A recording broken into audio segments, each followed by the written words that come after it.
네, 이제 2주차 신호와 시스템의 개요. 우리가 이제 신호 처리 이제부터 시작할 겁니다. 그래서 먼저 신호하고 시스템의 개요에 대해서 말씀을 드리겠습니다. 이제 강의를 하면서 제가 인사이트라고 그래서요.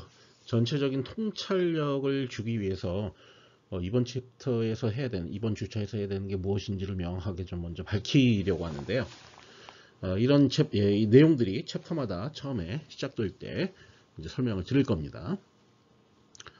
먼저 이제 신호에 지금 이제 우리가 하려고 하는 건 신호하고 시스템이에요. 신호하고 시스템. 그러니까 어떤 시스템에 입력 신호가 이렇게 들어가죠. 저 X라고 보통 우리가 쓰게 됩니다. 시스템은 H라고 우리가 보통 쓰게 돼요. 그럼 출력으로 이제 Y가 얻어지겠죠. 이렇게 출력으로 Y가 여기 이렇게 얻어질 겁니다. 지금 이제 중요한 건 뭐냐면요. 이런 신호하고 시스템을 어떤 수학적인 식으로 쓸 수 있어야 되겠죠. 우리가 신호 처리에 대한 것을 이론을 체계화하고 정립을 하려면 수학적으로 식을 표현할 수 있어야 됩니다. 자, 그런 수학적으로 표현을 할 수 있으려면 여기 있는 것처럼 신호가 무엇이고 그 다음에 시스템은 어떻게 이제 수학적으로 정의를 할 것이고 그거에 대한 출력 YT는 어떻게 수학적으로 정의를 할 거냐. 이제 이거에 대해서 이제 여러분들이 명확히 알아야 된다는 거죠. 그래서 이 세 가지 얘기를 하려고 하는 겁니다. 신호를 수학적으로 어떻게 표현할 거냐, 시스템을 수학적으로 어떻게 표현할 거냐, 신호 처리를 어떻게 수학적으로 표현할 거냐. 신호 처리를 한다는 게 결국 출력을 얻어낸다는 얘기죠. 자, 신호 같은 경우에는 보시면 시간에 따른 전류 또는 전압의 크기 변화를 시간 함수로 표현한 것이다 라고 되어 있어요. 그러니까 마이크를 통해서 뭔가 신호를 얻게 되면 그게 이렇게, 이건 지금 코사인파인데요. 이렇게 스윙하는 형태로 신호를 얻을 수가 있게 되겠죠. 그 신호가 시스템에 입력이 됩니다. 그럼 이제 문제는 시스템을 그러면 어떻게 표현할 거냐? 이제 차차 설명을 하겠지만 시스템은 대표적으로 이제 임펄스 응답이라는 걸로 수학적으로 표현을 하게 됩니다. 요 L이라고 이렇게 되어 있는 거, 이게 시스템입니다. 왜냐하면 우리가 다루는 시스템이 LTI 시스템이라고 그래서요. 선형 시불변 시스템만을 다루게 되는데 그 선형 시불변 시스템의 약자입니다. 그래서 우리가 보통 시스템을 L이라고 이렇게 쓰게 됩니다. 요 괄호 안에 중괄호 안에 델타가 들어와 있죠. 델타가 뭔지는 모르겠지만 어쨌든 요 델타 T라는 입력 신호가 들어오게 되면 그 입력 신호가 들어오는 과정을 요 이제 괄호 안에 이렇게 표시를 하게 됩니다. 그러니까 이건 임펄스에 대한 출력을 얻어낸 거죠. 임펄스에 대한 출력을 얻어낸 거다. 이걸 우리가 임펄스 응답이라 부릅니다. 응답이 바로 출력을 의미하게 됩니다. 그러니까 임펄스에 대한 응답 이렇게 되는 겁니다. 이해하시겠죠? 자, 어쨌든 이게 임펄스 응답이 아직 뭔지 모르겠지만 어쨌든 시스템을 수학적으로 표현할 때는 어떤 표현을 쓴다? 첫 번째 임펄스 응답을 이용해서 시스템을 수학적으로 표현을 하게 된다는 거죠. 자, 두 번째 방식이 있습니다. 두 번째 방식은 뭐냐면 시스템을 입력과 출력의 관계식으로 나타내는 겁니다. 여기 보시면 Y가 있죠, Y. 여기도 Y죠? Y죠? Y입니다. 그러니까 좌변은 전부 다 출력에 관한 항입니다. 다만 이제 미분이 이렇게 들어갈 수가 있죠. 그리고 계수가 곱해질 수도 있습니다. 이렇게. 자, 그 다음에 우변은 어떻게 보면 XT입니다. 여기 X, X, X, X로 이루어져 있죠. 자, 저건 무슨 얘기죠? 우변은 입력이란 얘기죠. 자, 입력을 미분하고 이렇게 계수를 곱해서 다 서메이션을 하게 되면 출력을 얻을 수 있다라는 거죠. 그러니까 이건 뭐냐면 입력과 출력 간의 관계식입니다. 이 관계식을 미분이 들어가 있다 그래서 미분 방정식이라고 부르게 되죠. 우리가 이제 공업석이나 이런 데서 미분 방정식을 열심히 풀었던 이유, 그걸 어떻게 공학적으로 이용하는지 그게 여기서 밝혀지는 거죠. 그죠? 자, 어쨌든 그런 식으로 해서 출력을 얻어낼 수 있게 됩니다. 그래서 시스템을 표현할 때는 이렇게 입력과 출력의 관계를 통한 미분 방정식으로 표현할 수도 있습니다. 자, 마지막 요 세 번째 것은 뭐냐면요. 자, 요 x1이 들어오고 여기 x2가 들어옵니다. 그런 다음에 이렇게 y가 나갑니다. 자, 이거 뭐예요? 덧셈기죠. 여기 덧셈기, 여기 덧셈기입니다. 자, 이건 뭐죠? xt가 들어오고 a가 곱해져서 이렇게 출력이 됩니다. 얘는 곱셈기입니다. 이건 xt가 들어오고 적분을 하죠. 그래서 적분이 출력으로 나가게 됩니다. 그죠? 이건 뭐죠? 적분기입니다.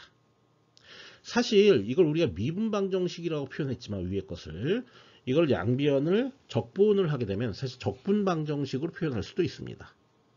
그 얘기는 무슨 얘기냐면 이 미분방 정식을 좀 자세히 살펴볼게요. 자, 먼저 어떤 계수가 곱해집니다. 그 다음에 이게 미분을 했는데 사실 미분은 적분이라고도 표현할 수가 있습니다. 그 다음에 여기 덧셈을 하게 됩니다. 즉 덧셈기, 곱셈기, 적분기 요 세 가지가 있으면 이 미분방 정식을 하나의 하드웨어적인 시스템으로 구현을 할 수가 있다는 거죠. 그러니까 요 세 가지의 소자를 이용해서 우리가 시스템을 구현도로 표현할 수가 있습니다. 실제 어떤 시스템을 구현하는데 그 구현하는데 기초가 되는 건 미분방 정식이죠. 그걸 통해서 구현도를 만들어서 시스템을 표현할 수도 있는 겁니다. 자, 이렇게 정리할 수가 있습니다. 시스템의 수학적 표현은 첫 번째 임펄스 응답, 두 번째 미분방 정식, 세 번째 구현도 이렇게 되는 거죠. 근데 미분방 정식하고 구현도는 사실은 똑같은 표현입니다. 그러니까 좀 좁게 얘기하면 임펄스 응답 표현과 미분방 정식 표현 이렇게 두 가지의 형태로 시스템을 표현할 수가 있는 겁니다. 자, 그러면 자, 임펄스 응답. 근데 이걸 HT로 표현했다는 얘기죠. 여기 HT가 이제 임펄스 응답이니까. 그때 XT가 이 HT로 입력이 된다. 자, 그럼 YT를 어떻게 표현할 거냐? 그거는 여기 나와 있는 컨볼루션이라는 걸로 표현이 됩니다.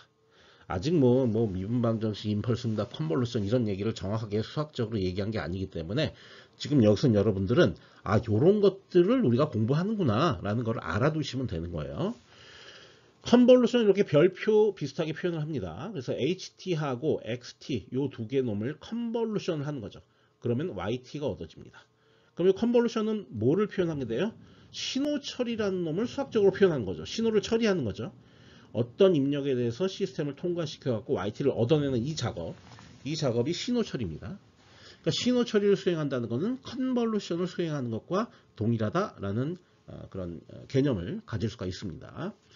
그 다음 요 입출력 관계식을 의미하는 미분방 정식 입장에서 보면 요 XT에 내가 원하는 입력을 넣고요.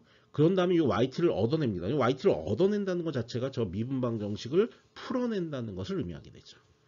따라서 미분방 정식을 풀어낸다. 그 자체도 신호 처리를 수학적으로 표현하게 되는 거죠. 이해되시죠? 예. 자, 그러면 이제 이번 챕터에서 해야 되는 건 뭐냐? 여기에 있는 내용들, 제가 지금 설명한 내용들을 조금 더 자세히 공부를 아마 하게 될 것입니다. 자, 그럼 차례를 먼저 살펴보겠습니다. 2.1절에서는 신호의 개념과 대표적인 신호들이라는 걸 얘기를 하게 됩니다. 앞서 말씀드린 것처럼 신호는 시간에 따른 전류 또는 전압의 크기 변화를 시간의 함수로 표현한 거다. 어쨌든 신호를 함수로 표현할 수가 있다. 수학적으로 표현한 거죠. 예를 들어서 코사인 신호 같은 경우에는 이렇게 표현하면 된다. 2파이 F0t. 자, 요 식이 갖는 의미 이따가 더 자세히 얘기할 거고요. 자, 오메가는 2파이 F예요. 자, F는 뭘 얘기하면 주파수입니다. 주파수. 자, 요 오메가는 뭐냐면 각주파수입니다. 각주파수. 자, 요 관계식이 성립하기 때문에 이걸 이렇게 코사인 오메가 제로 t라고 표현할 수도 있습니다. 자, 주파수에 대한 얘기 이따가 좀 더 자세히 할 겁니다. 자, 그 다음에 t가 0보다 클 때만 크기가 1인 신호를 단위 계단 신호, 유닛 스텝 신호라고 하고 UT라고 표현하게 됩니다. 그럼 UT는 어떻게 표현되는 거냐면 이렇게 표현되는 거죠. 여기가 t면 요게 UT가 됩니다. 그러니까 t가 0보다 작으면 값이 제로고요. t가 0보다 크면 값이 1인 겁니다. 여기가 1이죠. 우리가 단위라는 말을 쓰는 거는 이 크기가 1이라는 얘기예요. 그래서 단위 계단 신호 이렇게 부릅니다. 쭉 이제 읽어보겠습니다. 우리가 공부할 신호들 한번 쭉 개요를 보는 겁니다. t가 0일 때만 무한대의 크기를 갖는 신호를 단위 임펄스 신호라고 부른다. 그리고 델타 t라고 이렇게 표현하는 거죠. 델타 t. 저게 뭐지? 아직은 뭐 모르겠지만 저런 게 있습니다. 조금 이따 더 자세히 얘기할 거고요. 그 다음에 부호 신호, 영어로는 시그넘입니다. 시그넘. 부호 신호는 t가 0보다 크거나 같을 때만 1이고 t가 0보다 작을 때는 마이너스 1이다. 자, 이것도 이따가 저 자세히 얘기할 겁니다. 그 다음에 뭐 경사로, 램프 신호, 그 다음에 이산 신호, 뭐 이런 것들을 우리가 여기 이 챕터에서 하나씩 공부를 해 나갈 거예요. 자, 이런 것들이 앞으로 우리가 신호 처리를 하면서 굉장히 자주 쓰이게 될 것이고요. 저걸 공부하면서 신호라는 게 함수라는 걸로 표현되는구나, 시간에 대한 함수로 표현되는구나 라는 사실을 여러분들이 잘 이해를 하셔야 된다는 거죠. 자, 그러면 시스템의 개념과 수학적 표현 방법 그랬어요. 2.2절에서 이걸 공부를 하게 됩니다. 아까 말씀드린 것처럼 표현법 첫 번째는 임펄스 응답으로 표현하는 방법이 있고, 그 다음에 미분 방정식으로 표현하는 방법이 있고, 그 다음에 블록도, 이거 구현도라고 하죠. 구현도로 표현하는 방법이 있습니다. 그 세 가지 표현법을 우리가 하나씩 공부를 하게 될 거예요. 자, 그 다음에 신호하고, 첫 번째 신호, 그 다음에 시스템에 대한 얘기를 했으니까 신호를 시스템에 입력시켜서 출력을 얻어내는 작업, 그게 뭐라고 그랬죠? 신호 처리죠. 신호 처리. 그러니까 신호 처리라는 게 도대체 뭐냐? 신호 처리를 수행한다는 것은 미분 방정식 또는 차분 방정식, 그랬는데 차분 방정식에 대해서도 이따가 좀 더 얘기를 할 겁니다. 여기서 임의의 입력에 대한, 입력이 xt죠. xt에 대한 출력 yt를 수학적으로 풀이하는 거다. 미분 방정식 풀어내는 거죠. 그럼 이 yt를 얻어낼 수가 있다라는 거예요. 그죠? 이게 신호 처리를 한 거죠. 또 임펄스 신호로 표현된 시스템에서, 이제 뭔 얘기예요? 임펄스 시스템으로 신호로 표현된 시스템은 임펄스 응답 HT를 얘기하는 거죠. 아까 얘기한 것처럼 여기다 뭘 컨볼루션 한다고요? 네, XT 입력을 컨볼루션하면 뭐가 얻어진다고요? YT가 얻어진다고. 이게 뭔지는 모르겠지만 어쨌든 컨볼루션이라는 연산이 있는데, 저 연산이 입력 신호에 대한 시스템의 출력을 뽑아내는 그런 연산이 됩니다. 중요한 거는 여기서 다 얘기하려고 하는 게 뭐냐면요, 어쨌든 우리가 물리적으로 신호라는 것, 시스템이라는 것, 뭐 시스템은 우리가 이제 IT 쪽을 공부하는 거니까 결국 RLC의 형태로 우리가 표현이 될 텐데, 그런 것들을 전부 다 수학적으로 표현을 하겠다. 신호도 수학적으로 표현하고 시스템도 수학적으로 표현하고 그것에 의해서 출력을 얻게 되는 신호 처리 과정도 수학적으로 모두 표현을 하겠다는 것이 이번 챕터에서 가장 중요한 얘기가 되겠습니다. 참 중요한 게 이제 추가적으로 코사인 신호는 조금 집중적으로 공부를 할 거예요. 그래서 위상과 시간 지연, 그러니까 코사인 신호에서 시간 지연의 개념이 뭐냐, 그리고 위상의 개념이 뭐냐, 그리고 위상과 시간 지연은 어떤 관계를 갖게 되느냐. 여기 보시면은 이렇게 음의 선형 관계를 갖게 되거든요. 그거에 대해서 이따가 좀 자세히 얘기를 하려고 합니다. 자, 그다음 매트랩 실습에서는 뭘 하느냐? 여기 얘기했던 이런 신호들을 한번 그려볼 겁니다. 매트랩으로 그려서 신호를 표현하는 코드로 표현하는 방법에 좀 여러분들이 익숙해질 수 있도록 그렇게 강의를 계속 진행하겠습니다. 그래서 첫 번째 섹션 신호의 개념과 대표적인 신호들을 보겠습니다. 계속 반복되고 있는데요. 신호는 시간에 따른 전류 혹은 전압, 이거의 크기 변화를 시간의 함수로 표현한 게 이게 이제 신호가 되겠습니다. 지금 이제 어떤 사람이 있는데 소리를 내고 있죠. 자, 이걸 뭐라고 부르죠? 음파라고 부릅니다. 음파. 자, 음파는 뭐예요? 공기의 진동이죠. 그러니까 우리가 이제 그 웨이브, 파라는 게 어떤 실체가 있는 게 아니라 매질이 떨리는 거죠. 그게 음파죠. 그죠? 그게 그러니까 파죠, 파. 그러니까 매질이 중요한 거죠, 매질. 저기서 매질은 공기가 되는 거죠. 이제 뭐 우리가 알고 있는 것처럼 물리학에서 매질 없이 전달될 수 있는 파형은 뭐밖에 없어요? 네, 빛밖에 없죠. 빛, 전자기파, 빛. 어쨌든 이렇게 전달이 됩니다, 음파로. 자, 근데 이제 음파가 이렇게 전달되면 이 마이크가 있습니다. 이 마이크에는 진동판이라는 게 있어요. 그래서 음파가 진동을 하면 진동판이 떨려요. 그럼 진동판은 뭐에 연결되어 있냐면 전자석에 연결되어 있습니다. 그럼 자석을 이렇게 떨리게 만들어 갖고 전류를 만들어낼 수가 있죠. 원래 그게 유도되는 거죠. 전력이. 이게 이제 전압이 생기기도 하고 전류가 흐르기도 하는 거죠. 그죠? 우리가 보통 발전기에서의 원리가 그거잖아요. 그죠? 자, 그런 식으로 해서 이제 이렇게 여기 전류가 흐르게 됩니다. 그 흐르게 되는 거를 여기 컴퓨터가 있는데, 컴퓨터 안에 뭐가 있냐면 ADC라는 게 있습니다. ADC는 어디 달려 있냐면요, 여러분 컴퓨터에서 마이크를 연결하는 잭 있잖아요, 구멍. 거기에 이제 ADC가 연결되어 있는 거죠. 어쨌든 컴퓨터는 디지털 컴퓨터이기 때문에 아날로그로 들어오는 신호를 디지털로 바꾸는 과정을 해야 되거든요. 거기에 이제 ADC가 연결되어 있어요. 그래서 이걸 디지털로 바꾸게 되죠. 어쨌든 이런 과정을 통해서 우리가 신호를 획득을 할 수가 있는데, 그 획득한 신호, 어차피 이제 뭐 예를 들어서 아날로그 신호 같은 이 마이크 입장에서는 그게 어떤 전류와 전압의 크기 변화일 거고, 그 다음에 ADC를 거쳐서 디지털로 변환이 되면 그게 어떤 파일에 그 값을 저장을 하는 거 아니에요. 전압 레벨이나 전류 레벨을 저장을 하는 거죠. 그런 식으로 하게 되면 우리가 어떤 신호를 시간에 대한 함수로 표현할 수 있다는 거예요. 저기 XT라고 했습니다. 요 T가 시간입니다. 시간. 그래서 여기 들어가 있죠. 시간이. 자, 시간에 대한 함수입니다. 그러니까 T를 제외한 나머지 E, 파이, F0, A 이런 것들은 다 뭐죠? 상수입니다. 상수. 시간 T에 대한 어떤 함수로 표현할 수 있다는 사실, 요거를 여러분들이 잘 이해를 하셔야 됩니다. 앞서 코사인 함수를 코사인 2파이 F0t 혹은 코사인 오메가 t 이렇게 이제 우리가 표현을 하게 되는데요. 뭐 여러분들 그냥 고등학교 때는 그냥 코사인 t 뭐 아마 이렇게 배웠을 것 같아요. 아니면 코사인 x 뭐 이렇게 표현하는 걸 배웠을 것 같아요.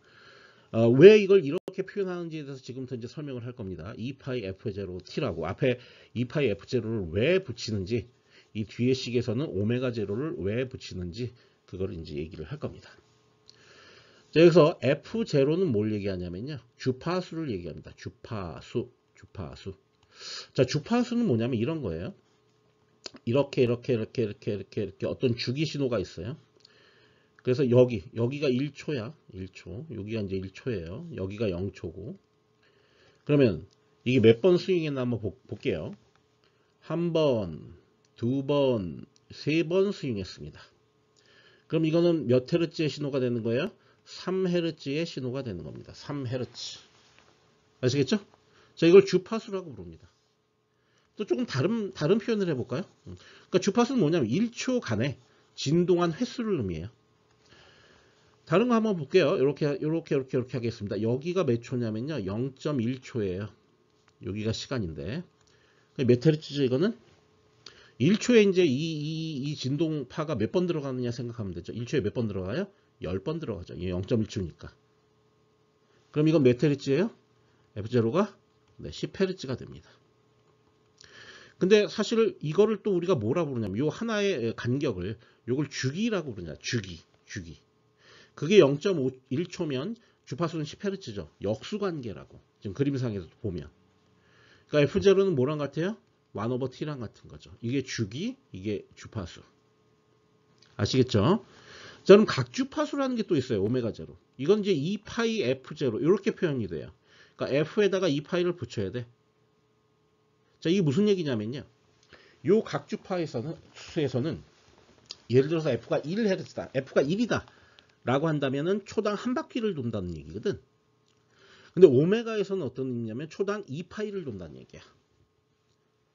2파이를 돈다는 얘기가 뭐예요? 한 바퀴 360도 꽉 돌았다는 얘기죠. 그죠? 그러니까 이거를 뭐냐면 어떤 원운동을 한다고 생각하고, 각주파수는 그 얘기예요. 원운동을 한다고 생각하고 원에서 회전하는 횟수를 갖다가 계산하는 거예요. 그걸 라디안으로 표시를 한 거예요. 그러니까 F가 1이면 요 오메가 제로는 2파이, 이건 이제 단위가 라디안 퍼 세컨드 이렇게 되거든요. 그러니까 초당 회전하는 라디안 각도 2파이를 회전했죠. 그럼 1회전한 거죠. 그죠? 그래서 여기가 1인 거야. 요게 2파이. 그러니까 F가 1이면 2파이, F가 2면 이건 4파이. 왜? 2회전, 두 번 회전하니까. 이건 3이면 이거는 6파이. 이렇게 되는 거예요. 이게 각주파수입니다. 그러니까 주파수로 표현할 수도 있고 각주파수로 표현할 수도 있는 겁니다. 자, 이 주파수와 각주파수의 개념을 여러분들이 이해했으니까 이제 저 2파이 F0t가 어떤 의미를 갖는지 지금부터 얘기를 한번 해볼게요. 좀 설명을 편하게 하기 위해서 F0를 1로 놨습니다. 그러면 2파이 t가 되겠죠. 신호가 코사인. 자, 그럼 요 t에다가 값을 하나씩 넣어볼 겁니다. 그래서 0을 일단 넣습니다. 0을 넣게 되면 코사인 0이니까 값이 1이죠. 여기죠. 여기. 그 다음 여기다 뭘 넣을 거냐면 뭘까요? 0.25를 넣겠습니다. 0. 그러니까 4분의 1을 넣겠습니다. 여기 t에다 4분의 1초. 4분의 1초를 넣으면 저게 코사인 2분의 파이가 됩니다. 그럼 여기죠. 여기 0. 2분의 파이 90도니까. 그죠? 그 다음에 4분의 2 넣겠습니다. 자, 4분의 1을 여기다 넣으면은 어떻게 되냐면 파이가 됩니다. 파이는 180도죠. 완전 반대가 돼버리죠. 이렇게. 마이너스 1이죠. 이해돼요? 그 다음에 4분의 3 넣습니다. 4분의 3 넣으면 역시 2분의 3이니까 270도가 되죠. 그러니까 다시 0이 되죠. 코사인이니까. 그다음 4분의 4, 즉 2를 넣게 되면 여기가 2파이가 되니까 그대로. 그래서 여기 다시 0도로 되돌아오는 거죠. 2파이는 0하고 같은 거니까. 2파이는 360도 완전히 돌았으니까. 자, 그 얘기는 뭐냐면 이걸 이제 연속적으로 이렇게 연결을 합니다. 연결하면 이렇게 그래프가 얻어지겠죠? 자, 그럼 1초에 몇 회전 했어요? 1회전 했잖아. 1회전. 한 번밖에 회전을 안 했죠. 그리고 라디안으로 따지면 얼마만큼 돌았어요? 2파이만큼 돌았잖아요. 이해되죠? 그래서 이거를 이렇게 2파이 F0T라고 한 겁니다. 요거.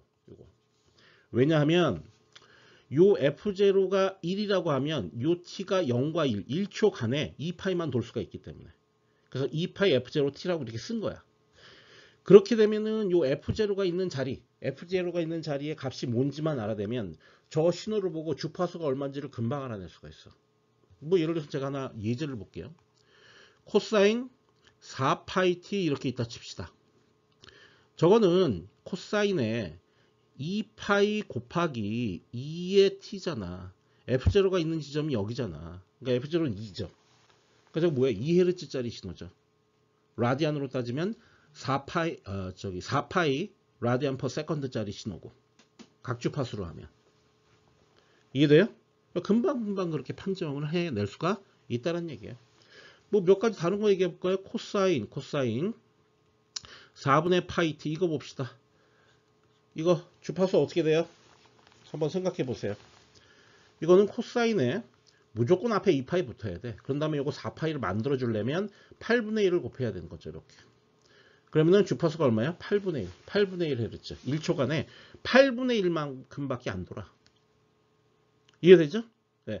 그러니까 주파수를 저 그림만 보고 주파수가 얼마라는 걸 금방금방 알아낼 수가 있기 때문에 저걸 2파이 F0T로 표시를 하게 되고, 아니면 그냥 오메가 0T라고 생각해도 됩니다. 그러면은 그냥 이것만 보면 각 주파수는 4분의 파이. 요거만 보면 각 주파수는 4파이. 금방 할 수가 있는 거죠. 이해되시죠? 그래서 코사인 신호는 주파수를 쉽게 파악하도록 하기 위해서 보통 이제 이런 형태로 표현을 하게 되는 겁니다. 저희 다양한 헤르츠의 신호를 보여주고 있습니다. 이렇게 해서 한 번 스윙했죠? 자, 1초간에 1Hz. 자, 이거는 몇 번 스윙했죠? 2번 스윙했습니다. 1초간에. 그래서 2Hz. 이거는 한 번, 두 번, 세 번, 네 번, 다섯, 여섯, 일곱, 여덟, 아홉, 10번 했습니다. 10Hz. 자, 이건 셀 수가 없죠? 100Hz짜리입니다. 이해되시죠? 네. 이런 식으로 우리가 주파수라는 개념이 중요하다. 그래서 주파수를 쉽게 파악을 하려면 보통 이런 식으로 표현을 많이 하게 되는 겁니다. 간단한 예제 빨리 풀어보겠습니다. 진폭이 3이고 그럼 3 주파수가 20Hz니까 2파이에다가 20Hz 곱한 다음에 t 이렇게 되죠. 그 다음에 위상이 3분의 파이라고 했어요. 위상이 3분, 위상은 이 뒤에 이렇게 붙는 겁니다. 그냥 이렇게. 사인파니까 이 앞에 사인. 이렇게 되는 거죠. 이해되시죠? 자, 이렇게 정리하면, 이게 3 사인에 40 파이 t 플러스 파이 나누기 3. 이렇게 이제 우리가 정리를 할 수가 있죠. 뭐 너무 쉬운 문제예요. 한번 연습 한번 해본 겁니다. 네, 코사인파의 이후에 계속해서 여러 가지 신호들을 정의를 해보도록 하겠습니다. t가 0보다 클 때만 크기가 1인 신호를 단위 계단 신호라고 부릅니다. 영어로는 유닛 스텝이에요. 표시를 UT라고 합니다. 그러니까 UT가 여기 지금 그려져 있습니다. 자, 여기 0보다 작을 땐 0이고요. 여기인 순간에서 갑자기 불연속적으로 증가를 해서 크기가 1인 상태를 무한히 유지를 합니다. 자, 이런 것들을 우리가 단위 계단 신호라고 부르죠. 단위라는 의미는 크기가 1이라는 얘기예요. 여기가 0보다 클 때는 1, 0보다 작을 때는 0 이렇게 되는 거죠. 자, 이걸 지연을 시켰습니다. 얼마만큼? 타우만큼 지연을 시켰습니다. 보통 이제 타우라는 요 문자는 지연을 표시할 때 많이 사용을 하게 되죠. 그래서 요 타우만큼 지연이 이루어져 있어요. 그런 다음에 이렇게 떴죠. 그죠? 그러니까 여기 마이너스 타우가 되면 오른쪽으로 지연이 발생하게 되고요. U의 예를 들어서 T 플러스 타우가 되면 이게 이제 이쪽부터 뜨겠죠. 이렇게. 이건 선행입니다. 선행. 선행이 되었다라고 표현하고 오른쪽으로 이동하면 지연되었다라고 표현을 하게 됩니다. 그 다음에 이제 공부해야 될 게 단위 임펄스 신호입니다. 여기 보시면 t가 0일 때, 오로지 0일 때만 이렇게 화살표로 되어 있습니다. 화살표. 그리고 여기다 1이라고 쓰여져 있습니다. 자, 이거의 의미는 뭐냐면 이 화살표로 되어 있으면 무한대라는 의미야. 크기가 무한대입니다. 실제로는. 그럼 이 1은 뭐냐? 이 1은 이 화살표의 면적이 1이라는 얘기예요. 면적. 여기 보시면은 델타 t가 0일 때는 무한대고요. t가 0이 아닐 때는 0입니다. 근데 이 델타 t의 면적, 즉 이걸 이렇게 해서 마이너스 무한대에서부터 무한대까지 델타 t를 적분을 dt에 대해서 하게 되면 이게 1이 나온다 그런 의미죠. 네, 그게 요 1입니다. 1. 그죠? 똑같은 방식으로 타우만큼 이제 지연이 되면 여기에 이렇게 뜨게 됩니다. 그죠? 네. 이런 것들은 이제 대표적인 번개죠. 번개처럼 굉장히 짧은 순간에 아주 큰 그런 전류가 이렇게 확 흐르는 거, 그런 형태로 되어 있잖아요. 번개가.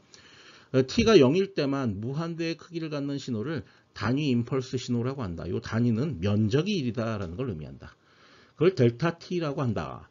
단위 임펄스 신호의 면적은 1이고 그 다음에 짝수대칭이다 그랬어요. 짝수대칭이라는 게 뭐냐면은 이런 거죠. 델타 t하고 델타 t에 마이너스 마이너스를 붙여도 이게 같다라는 겁니다. 이해하시겠죠? 자, 보통 이제 단위 임펄스 함수는 어떻게 만들어지냐면요. 뭐 예를 들어서 이런 사각파가 있다 칩시다. 이런 사각파. 자, 여기 렉탱귤러 함수인데요. 요 t는 뭐냐면 밑변의 길이입니다. 즉 예를 들어서 이렇게 돼 있으면 여기서부터 여기까지. 요게 이제 시간 t죠. 요게 이제 밑변입니다. 밑변. 그 다음에 요 앞에 있는 t분의 1. 이건 뭘까요? 높이입니다. 높이. 그런 다음에 렉트라고 씁니다. 그러면 사각파가 되는 겁니다. 자, 이 상황에서 t를 0으로 보냅니다. t를 0으로 보낸다는 얘기는 이 높이를 갖다가 계속 키운다는 얘기고요. 이쪽으로 계속 커지고 있죠. 그 다음에 여기는 t가 0으로 가니까 요 아래의 길이, 요 밑변의 길이가 점점 작아지죠. 그러면 이제 종국에 가서는 이렇게 되겠죠. 이렇게 얇아지겠죠. 이거를 t를 거의 0으로 보내. 그러면은 이렇게 바뀌게 되는 겁니다. 이렇게. 이해하시겠죠? 그래서 델타 t는 요거랑 같다. 라는 거 여러분들 잘 알아두셔야 되겠습니다. 자, 단위 임펄스 신호와 관련돼서 몇 가지 이제 단위 임펄스 신호의 성질들 이런 것들 좀 공부를 해볼게요. 저기 보시면은 HT가 있고요. 거기다가 델타의 T-T0, 그러니까 T0가 지연된 이 시간이죠. 이거 두 개를 곱해 갖고 이렇게 적분을 합니다. 적분을 하게 되면 요 HT0, 여기니까 뭐냐면 요식 델타에서 요 안에 거를 0으로 만든 거, 즉 t-t0를 0으로 만드는 시간, 그게 언제예요? t 콜 t0죠. 자, 이걸 어디다 대입해라? 요 ht, 요 t에다 대입한 결과가 이렇게 된다는 겁니다. 그러니까 이걸 적분을 해도 ht0, t0의 h 값만 이렇게 추출이 된다는 거죠. 그죠? 그러니까 이거를 뭐라고 부르냐면요. 단위 임펄스 신호의 표본화 성질이라고 불러요. 자, 이게 왜 표본화가 되는지에 대해서 좀 고민을 해볼게요. 여기 지금 이렇게 그냥 그려진 게, 요게 이제 HT입니다. 그냥, 요 HT. 그 다음에 요거 뭐냐면요. 요게 이제 T0만큼 딜레이가 된 거죠. 그거를 서로 곱하면 사실 요 임펄스에 해당하는 요 미소 길이, 여기에서만 값이 존재하고 나머지는 다 0이죠. 의미가 없죠, 다 의미가 없는데 그걸 적분을 해버리면 어떤 일이 벌어지냐면은 단위 임펄스 신호의 적분은 얼마라고 그랬어요? 1이라고 그랬죠. 1. 그러니까 1이 곱해진 게 나오는 거지. 그치? 어디에 곱해진 게? 여기 샘플링된 요 크기. 원래 HT의 크기. 그죠? 요 HT의 크기에다가 1이 곱해진 게 딱 나오는 거죠. 그러면 요 값이 그대로 샘플링 되는 거죠. 이해되시죠? 예, 그런 개념이에요, 이게. 그렇게 해서 HT0가 얻어지게 된다는 사실 여러분들이 잘 아셔야 됩니다. 요건 이제 또 설명을 계속 해야 되니까 요건 좀 지울게요, 이제 저게 샘플링 성질, 표본화 성질. 이제 표본화라는 게 영어 샘플링을 한글로 번역한 겁니다. 표본화. 자, 근데 여러분 주의해야 될 게 있어요. 자, 이 HT하고 요거 요렇게 했으니까 이거 H의 T0 아닌가요? 왜 0이 나오죠? 라고 얘기할 수가 있습니다. 이게 성립이 되려면, 이 식이 성립이 되려면 요 적분 구간 안에 T0가 포함이 되어 있어야 되겠죠. 아무리 여기가 이렇게 샘플링해서 이 값을 샘플을 했다고 하더라도 적분 범위가 여기서부터 여기까지다, 여기서부터 여기까지다. 의미가 없죠. 이거 해봐야. 그러니까 적분 범위 안에 요 샘플링하는 순간이 포함돼 있어야 된다는 거죠. 이해하시죠? 네, 그렇습니다. 그러니까 이거 그냥 막 적용하면 안 되는 겁니다. 반드시 적분 범위를 보시고 확인하시고 적용을 해야 되는 겁니다. 그럼 요 식에서 요 식을 이끌어낼 수가 있어요. 자, 이건 뭐냐면 여기는 T0인데요. 여기는 타우로 바뀌었습니다. 타우. 그리고 요 T0라고 썼다는 것 자체가 이거는 상수를 의미해요. 상수. 요걸 타우로 썼다는 거는 이거는 변수를 의미합니다. 변수. 전수. 저기 이제 왜 변수가 되는지 한번 살펴보겠습니다. 일단 이것도 개념적으로는요, 별로 어려울 게 없어요. 자, 개념적으로는 요 놈을 0으로 만드는 게 t 이퀄 타우 이렇게 되잖아요. 타우일 때가 이제 0이 되잖아요. 그러니까 요 타우를 어디다 넣어라? 여기다 넣어라. 죄송합니다. t 이퀄 타우일 때인데 여기인데 타우로 되어 있으니까 요 t를 여기다 넣어라. 그러면 ht가 얻어지게 되는 거죠. 이제 반대 걸 넣었네요. 어쨌든 t 이퀄 타우니까 둘 중에 뭘 넣어도 됩니다. 그래서 이 t를 넣었을 때 ht가 이렇게 얻어지게 되는 거죠. 개념적으로. 그렇죠? 그런데 여기서 얘기하는 저 타우가 뭐죠? 변수입니다. 변수. 자, 저거 무슨 얘기냐면 이런 얘기가 되는 거죠. 이 타우는 이제 지연이거든요. 그러니까 예를 들어서 여기서부터 요까지가 타우예요. 그럼 요걸 샘플링 해요. 그럼 요 점이겠죠? 타우를 점점 키워요. 키워서 예를 들어서 여기라고 치면 요 점이 되겠죠? 여기라고 치면 요 점이 되겠죠? 여기라고 치면 이 점 되겠죠? 여기는 이 점이 되겠죠? 그러면 여기 이 점들을 모두 다 모아. 다 샘플링을 해서. 왜냐하면 타우가 변수니까. 그죠? 싹 다 모아. 그럼 뭐가 되죠? 이게 됩니다. 그러니까 HT가 그대로 얻어지게 되죠. 이해돼요? 네. 그래서 이거는 단위 임펄스 신호의 복제 성질이라고 불러요. 복제 성질. 표본화 성질이 아니라. 그러니까 표본화한 거를 쭉 다 모아두는 거죠. 범위 내에서. 아시겠죠? 그거의 큰 차이점은 뭐냐? 요 타우가 변수다. 이게 상수가 아니다. 왜냐하면 여기 적분이 타우에 대해서 돼 있으니까. 요 타우가 변수다라는 거예요. 그죠? 오히려 t가 상수입니다. 오히려 여기서는. 근데 이제 이것도 모아졌기 때문에 이제 t라는 변수로 여기서는 사용이 되지만 어쨌든 타우가 변수일 때는 죄송해요. 갑자기 녹음을 많이 해서 그냥 가겠습니다. 참. 어쨌든 타우가 변수일 때는 이렇게 이제 쓰여지게 되고요. 상수일 때는 이렇게 쓰여지게 됩니다. 그럴 경우에 이건 표본화 성질, 이건 복제 성질이 되겠습니다. 근데 이제 나중에 이걸 또 여러분 열심히 공부를 하겠지만 어쨌든 저 단위 임펄스 신호의 복제 성질, 저게 확장이 되면 뭐가 되냐면요. 이 컨볼루션이 됩니다. 자, 지금 보시면 요 h 타우, 그 다음에 델타의 t 마이너스 타우, 한 다음에 d 타우에서 전체 적분하는 저식, 저거를 이렇게 씁니다. ht랑 델타 t랑 컨볼루션 한다라고 이렇게 씁니다. 여기서도 뭘 할 수 있냐면 요걸 한번 자세히 요 식을 보자고요. 제가 컨볼루션이 뭐라고 그랬죠? 어떤 신호를 갖다가 시스템에 입력시켰을 때 그 입력시키는 신호 처리 연산을 컨볼루션이라고 그랬잖아요. 요 ht를 시스템이라고 보자고요. 그런 다음에 요 델타 t를 입력으로 보자고요. 입력이 시스템에 들어가는 거죠. 그래서 출력이 얻어지는 거죠. 그 출력이 뭐가 얻어진다는 거예요? ht가 얻어진다는 거 아니에요? 그 얘기는 뭐예요? 요 델타 t라는 거는 요 시스템 함수를 그대로 출력시키는 어떤 신호라는 거죠. 그죠? 그러니까 내가 블랙박스, 어떤 시스템이 있는데 그 시스템에 시스템을 표현하는 함수가 어떻게 되는지를 알고 싶어. 그럼 어떻게 하면 돼요? 델타 함수를 넣으면 되죠. 그죠? 델타 함수를 딱 넣어버리면 그 함수의 수학적 표현이 이렇게 쓱 나와버리는 거죠.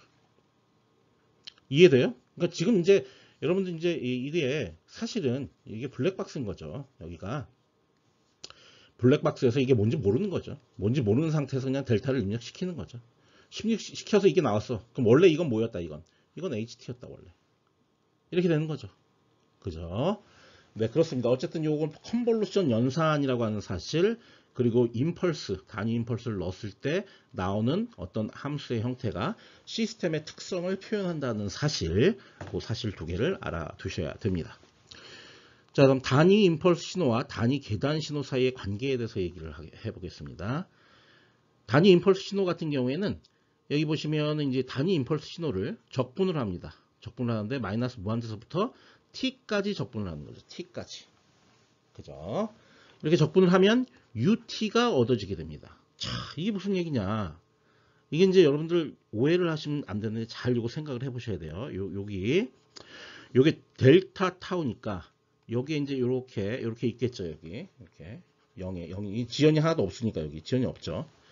자, 이렇게 된 상태에서 적분을 합니다. 어디서부터? 마이너스 무한대서부터 어디까지? 지금 현재 시간 t까지. 그럼 과거부터 계속 적분을 해 오겠죠. 그래서 여기까지 적분을 하겠죠. 여기까지. 그죠? 그럼 만약에 그 적분하는 과정 중에 요 델타가 포함됐으면 얼마죠? 포함되어 있으면 적분 결과가 1이 되겠죠. 왜냐하면 델타 함수 적분하면 1이니까. 근데 만약에 t가 이쪽으로 못 오고 여기가 t였다. 여기까지만 왔다. 여기가 t다. 라고 한다면 어떤 일이 벌어질까요? 여기를 적분하는 거니까 다 0이죠. 왜냐하면 여기밖에 값이 없으니까. 어느 때 비로소부터 값이 나와요? t가 0일 때부터 값이 나오죠. 이 적분하다 보면. 그죠? 그러면은 t가 0보다 크거나 같으면은 무슨 얘기예요? 1이죠. 1. 그죠? t가 0보다 작으면 값이 없죠. 0이죠. 그러니까 요 적분 결과는 이렇게 표시가 된다는 거죠. 1이 되거나 0이 되거나. 단 근데 t가 0보다 크거나 같을 때는 1이고 t가 0보다 작을 때는 0이 돼버린다는 얘기예요. 근데 사실 이렇게 정의해놓고 보니까 이게 뭐예요? 단위 계산함수죠. 이해되시죠? 예, 그 개념입니다. 자, 요거 한번 보겠습니다. 자, 이건 뭐냐면 단위 계산함수를 미분하니까 델타 함수가 나오게 돼요. 자, 저 개념적으로 보겠습니다. 단위 계산함수는 뭐냐면 이렇게 표현되죠. 이렇게. 자, 이걸 미분을 하겠습니다. 자, 여기 미분하면 어떻게 되나요? 미분은 뭘 구하는 거예요? 기울기 구하는 거잖아. 0이죠, 0. 여기 미분합니다. 여기. 이거 0이죠, 0. 기울기 0이니까. 여기는 어떻게 되나요? 이게 불연속 지점. 여기는 미분하면 어떻게 되죠? 무한대죠. 무한대. 맞죠? 그럼 이게 뭐가 된다는 얘기야? 미분하면. 여기 임펄스가 이렇게 뜬다는 얘기지. 맞아? 여긴 다 0이고. 이해되시죠? 네. 그렇습니다. 그래서 단위 계산함수를 미분하면 델타 함수가 되고 델타 함수를 적분하면 단위 계산함수가 됩니다. 그죠? 이게 두 개는 서로 대칭 관계가 있는 거죠. 그죠? 뭐 하나를 미분하면 적분이 되고 적분하면 미분하면 적분이 되고 이게 서로 관계가 있는 거 아니에요. 그죠? 네. 자, 이거 잘 알아두시기 바랍니다. 자, 그 다음에 공부해야 될 거는 부호신호입니다. 부호신호에서 저기 이제 SIGN 이게 사인인데요. 여기다가 UM이 붙은 거예요. 시그넘. 부호신호라 불러요. 부호신호. 시그넘 함수. t가 0보다 클 때는 1이고 작을 때는 마이너스 2다. 당연하죠. 여기 1이고 여기 마이너스 1이고 이게 이제 부호를 나타내는 거죠. 그죠? 양수일 때는 1, 음수일 때는 마이너스 1. 그래서 이제 함수는 수학적으로 이렇게 표현이 되는 거고요. 별로 어려운 게 없습니다. 자, 시그넘 함수는 ut하고 u의 마이너스 t를 뺀 거다. 이게 이제 개념적으로 저 그림을 그려보겠습니다. 먼저 ut는 이렇게 그리면 되겠죠. 이렇게. 그 다음에 u의 마이너스 t, 여기에 마이너스 붙어 있고, 그러면 요걸로 인해서 y축 대칭을 시켜야 되는 거죠. 여기에 마이너스가 붙어 있으면 x축 대칭을 시켜야 되는 거죠. 그러니까 요 놈을 갖다가 x축 한번, y축 한번 대칭시키면 이렇게 되겠죠. 그죠? 요로 한번 뒤집고, 요로 한번 뒤집고. 저 두 개를 더합니다. 여기 뺀다고 되어 있지만 이제 마이너스까지 반영이 되어 있는 신호니까 이거는 더하면 여기 이렇게 되고 여기 이렇게 되고 여기 이렇게 되겠죠. 이해되시죠? 네. 그 다음에 시그넘에다가 2를 더한 다음에 2로 나눠요. 자, 여기 이 시그넘에다가 2를 더합니다. 더하면 어떤 결과가 얻어지게 되냐면 이렇게 되겠죠. 여기가 2가 되겠죠. 그죠? 뜨겠죠. 다 2를 더하니까. 그 다음에 이걸 2로 나눕니다. 그럼 어떤 일이 벌어지죠? 절반으로 줄어들어져. 이렇게 되죠. 여기 1.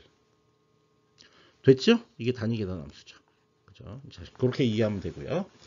다음 경사로 함수라는 게 있습니다. 경사로 신호. 램프죠. 램프. 우리 경사로 저기 장애인들을 위해서 경사로로 이렇게 휠체어가 지나갈 수 있게 만들어 놓은 거. 그리고 램프라고 하죠. 램프 신호는 t가 0보다 클 때만 원점을 지나는 1차 함수이다. 자, 이거. 요쪽은 0이에요. 0. 그죠? 기울기는 1인 겁니다. 자, 그럴 경우에 t가 0보다 크면 그냥 rt는 t고 t가 0보다 작으면 0이다 이런 얘기죠. 1차 함수라는 얘기죠. 이해되시죠? 자, 여기서도 이제 요거 하나 이해하셔야 됩니다. 단위 계단 함수를 마이너스 무한대에서부터 t까지 적분을 해. 자, 무슨 얘기냐? 이렇게 돼 있고 단위 계단 함수를 그리면 이렇게 그려지겠죠. 자, 이걸 적분을 하는 겁니다. 적분을 하면 적분한 결과를 그릴게요. 이 마이너스 무한대에서부터 지금 현재 t까지 적분을 하는 건데 t가 이제 이쪽이 돼 버리면 적분해봐야 값이 없으니까 계속 이제 0이죠. 계속 0이다가 계속 0으로 오다가 자, 여기서부터 올라가는 거죠. 어떻게 올라가냐면 t가 만약에 여기다 그럼 요만큼입니다. 그 t가 만약에 여기다 그럼 여기까지 답니다. 다. 그럼 이게 직선적으로 이렇게 증가하겠죠. 그죠? 여기 크기가 1이니까. 그죠? 그럼 뭐가 되는 거예요?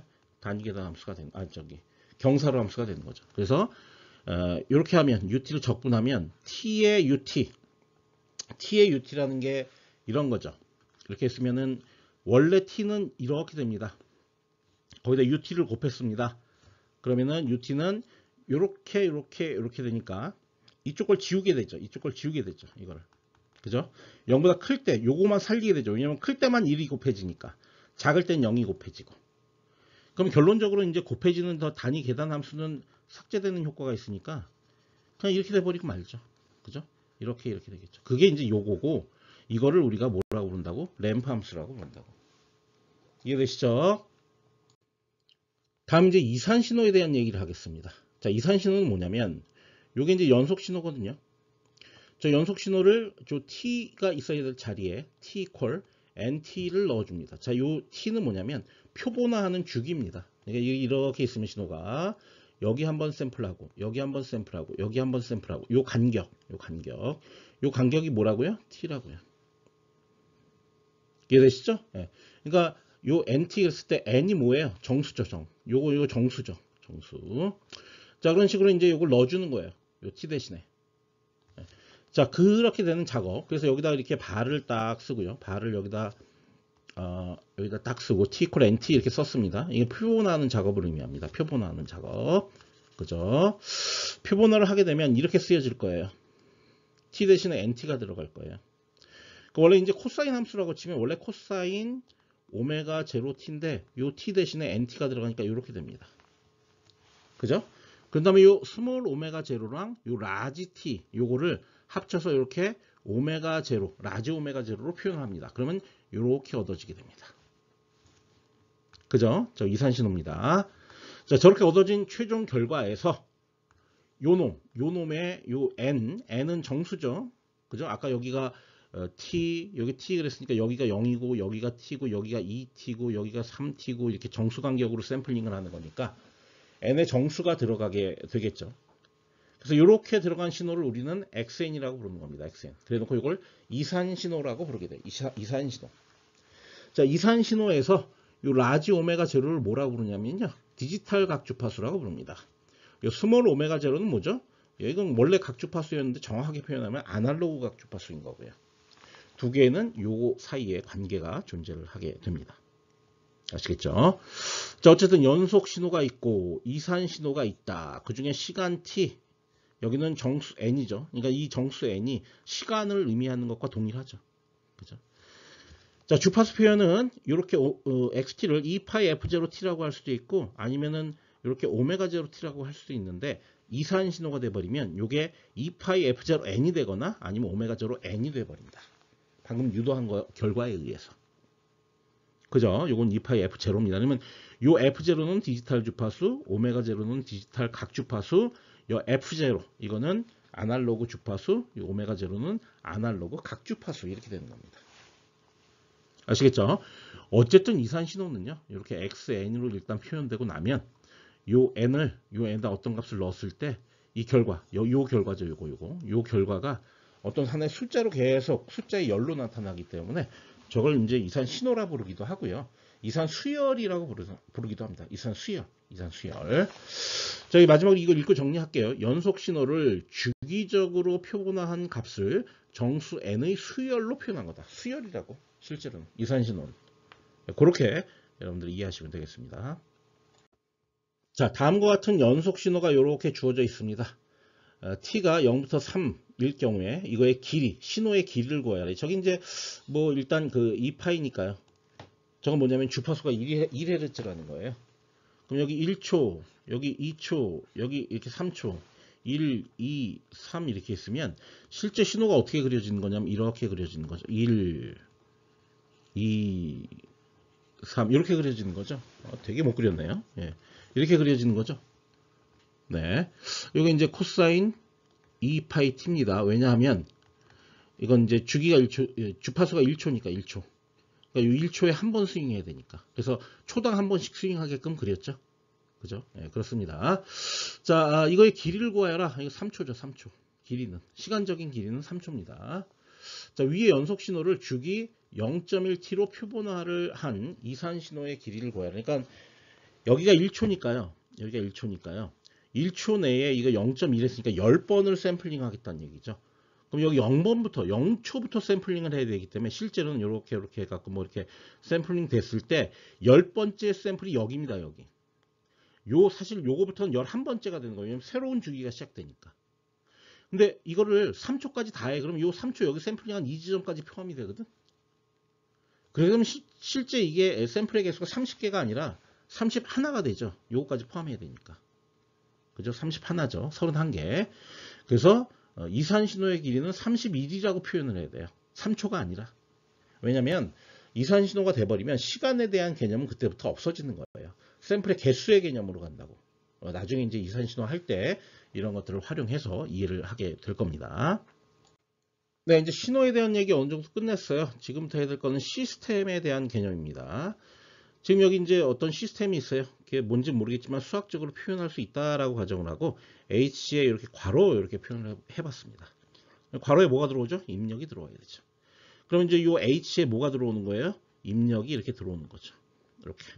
그럼 뭐가 나온다는 얘기예요? 이게 출력이 나온다는 얘기입니다. 이렇게. 그러니까 시스템에 어떤 입력이 들어오고 출력이 나가는 거죠. 그죠? 그럴 경우 이 시스템이 어떻게 수학적으로 정의될 수 있느냐? 그거를 지금부터 얘기를 할 거라는 얘기예요.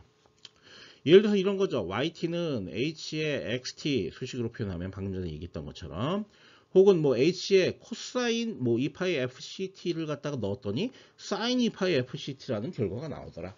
그럼 요 ht는 뭔가 위상을 갖다가 변동시켜주는 그런 이제 뭐 시스템이 되겠죠. 그죠? 그러니까 저렇게 표현을 일단 할 수가 있습니다. 그래서 입력 신호 XT를 입력하다 형태를 바꾼다. 형태를 바꾸죠. 바꿔서 출력 신호 YT를 산출하는 장치를 우리가 시스템이라고 부르게 되는 거죠. 형태를 바꾼다는 게 많은 의미를 내포하고 있죠. 그죠? 저게 뭐 위상을 바꿀 수도 있고 크기를 바꿀 수도 있고 뭐 담배 필터 그러면 안 좋은 해로운 물질을 걸러내고 그리고 이제 연기만 이렇게 마실 수 있게 그렇게 담배가 굉장히 좋은 것처럼 표현이 되네요. 이러니까 그건 아닌데 어쨌든 형태를 바꿔서 출력을 시켜주는 장치 그걸 시스템이라고 부르게 됩니다. 자, 첫 번째 시스템의 수학적 표현이 함수 표현법이 있습니다. 그러니까 시스템의 수학적 표현법은 함수 표현법이 있고 방정식 표현법이 있는데 지금 여기서는 함수 표현법에 대해서 얘기를 하겠다는 거예요. 이 그림을 한번 보자고요. 이 그림 뭐냐면요. 델타가 들어옵니다. 그러면은 이 결과가 이렇게 출력이 됩니다. 그런데 그 전에도 우리가 봤지만 우리 복제 특성에 보면 델타 t를 입력하면 이 시스템이 갖고 있는 어떤 수학적 특성에 해당하는 함수를 그대로 출력을 한다. 이걸 이렇게 출력을 한다고 그랬죠. 그리고 그 두 개 사이를 뭘로 연결하면 된다? 컨볼루션으로. 자, 아직 컨볼루션에서 깊게 얘기하지 않았어요. 어쨌든 앞에서 우리 복제 특성에서 이런 것들을 공부한 적이 있습니다. 그러니까 이 시스템을 HT라고 어떤 수학적 함수로 표현하고 그리고 입력을 수학적 함수로 표현했을 때 그 출력은 두 개 사이의 컨볼루션을 통해서 얻을 수가 있고 특히 입력으로 델타 함수를 넣게 되면 시스템의 함수적인 관계식이 그대로 뚝 튀어나온다. 그 얘기죠. 자, 요건 뭔가요? 요거는 입력을 델타로 안 넣고 일반적인 XT로 넣습니다. 자, 그럴 경우 YT는 요 XT와 HT의 컨볼루션으로 출력이 얻어지게 된다는 거죠. 자, 그렇게 정의할 경우에 요 HT를 뭐라고 부르는지 아세요? 이거를 임펄스 응답이라고 부릅니다. 임펄스 응답. 시스템을 수학적으로 표현하는 첫 번째 방법, 즉 함수 표현법에서 중요한 게 뭐냐면 임펄스 응답입니다. 그 함수가 바로 임펄스 응답을 의미해요. 지금 보시면 델타를 시스템에 넣었죠? 그 결과가 나왔죠? 자, 이걸 우리가 뭐라고 부른다고? 임펄스 응답이라고 부른다고. 그래 놓고 저거를 시스템을 표현하는 함수다라고 얘기를 하게 된다고요. 저게 왜 저렇게 되는지 차차 공부를 하다 보면 더 개념이 확고해질 겁니다.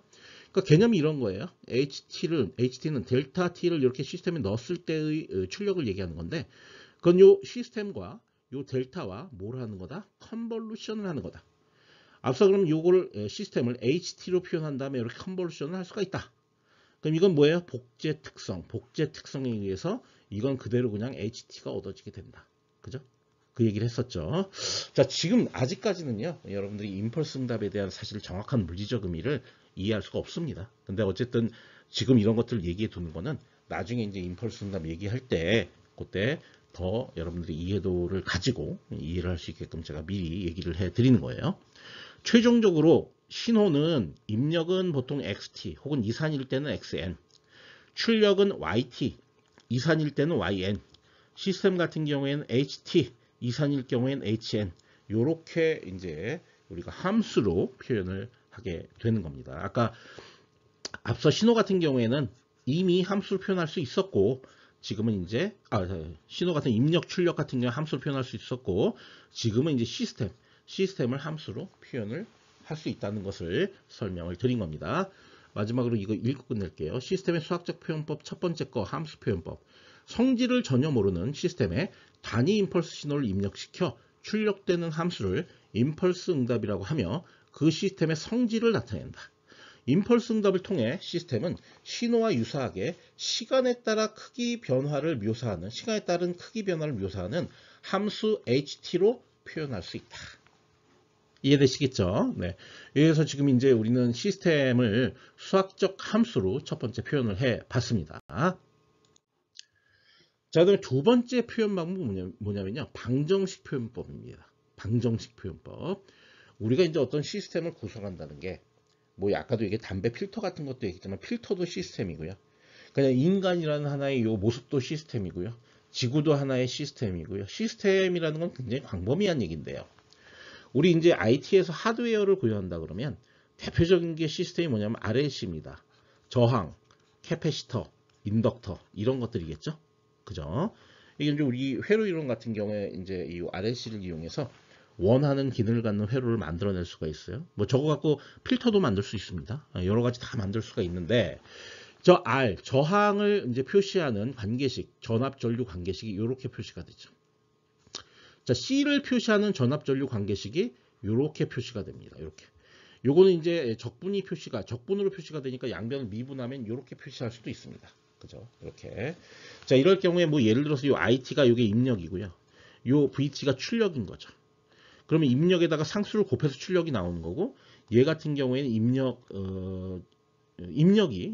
이제 이건 입력을 적분을 하면 이제 출력이 얻어지게 되는 거고, 요 인덕터 같은 경우에는 입력을 미분을 한 다음에 요 상수를 곱하면 요 출력이 얻어지게 되는 거죠. 이해되시죠? 그러니까 이게 적분이라는 게 결국 미분이랑 같은 건데, 양변을 이제 미분을 해버리면 미분식으로 바뀌게 되잖아요. 결론적으로 RLC를 이용해서 어떤 회로를 구성했다 치자고요. 그게 하나의 시스템이라 치면 그거를 뭐 어떻게 엮건 간에 그 회로에 대해서 뭐 KVL, KCL 해갖고 어떤 하나의 방정식을 구현을 하게 되면 이런 식의 미분 방정식이 얻어지게 되겠죠. 그죠? 그죠? 이렇게 얻어지게 됩니다. 그러니까 이 얘기는 무슨 얘기냐면 시스템을 미분 방정식으로 표현할 수 있다라는 얘기가 돼요. 그 얘기하려고 하는 거예요. 여기서 이제 뭐 실질적으로 이걸 다 유도해보고 그럴 게 아니에요. 어쨌든 근본적인 의문이 이거야. 미분 방정식으로 왜 시스템을 미분 방정식으로 표현할 수가 있지? 방금 얘기한 이 이유 때문에.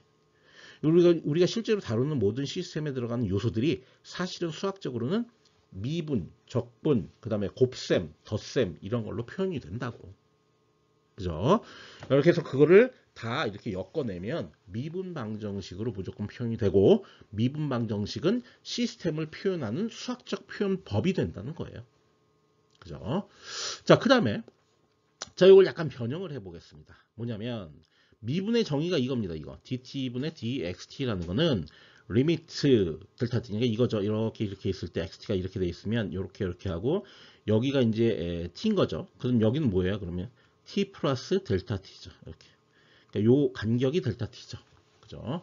그럼 여기는 뭐예요? 요거는 x의 t고 여기는 x의 t 플러스 델타 t 이렇게 되겠죠. 여기. 그죠? 그럼 x의 증가량은 여기서 요걸 빼면 되니까 델타 t만 남는 거고, 그다음 y의 증가량은 여기서 요거를 빼면 되니까 요 위에 이렇게 식으로 제시가 되어 있는 거죠. 그런 다음에 그 간격을 거의 0에 가깝게 만드는 것. 그래서 이게 결국 이쪽으로 계속 딸려오게 되면 이거 어떻게 되죠? 여기서 접선의 기울기가 되죠. 이 접선의 기울기. 요거. 요렇게 만드는 게 미분을 하는 거거든요. 그렇죠. 개념이 그렇죠. 미분이 되는 거거든요. 자, 저거를 조금 다르게 한번 생각을 해보자. 자, 어떻게 생각을 할 거냐면요. 요 델타 t가 1이라고 가정을 해보는 거예요. 그러니까 이산신호에서는 항상 샘플 간격이 정수로 샘플을 하게 되니까 첫 번째 샘플은 n이 0일 때고요. 두 번째 샘플은 n이 1일 때고요. 세 번째 샘플은 n이 2가 될 때예요. 정수 간격으로 샘플링 한다고. 그 간격이니까 1이라고 가정을 하자고. 그러면은 1이 되고 여기도 1이 되죠. 그럼 이렇게 바뀝니다. 자, 이산신호로 바뀌었으니까 여기가 이렇게 중괄호인가요? 이게 중괄호, 대괄호야. 대괄호로 이렇게 바뀌었죠. 그러니까 미분은요, 이산 시스템으로 변형을 하게 되면 이런 식의 뺄셈이 돼버립니다. 이걸 뭐라고 그러냐면 차분이라고 그래요. 차분. 이건 미분. 그러니까 연속 시스템에서는 미분이고 이산 시스템에서는 차분인 거예요. 자, 요 dt분의 dxt 요거를 다 대입을 합니다. 여기도 대입하고 다 모조리 다 대입해요. 그러면 이제 그게 막 이제 연산이 돼갖고 어떤 결과가 얻어지겠죠? 그게 이렇게 얻어집니다. 이렇게.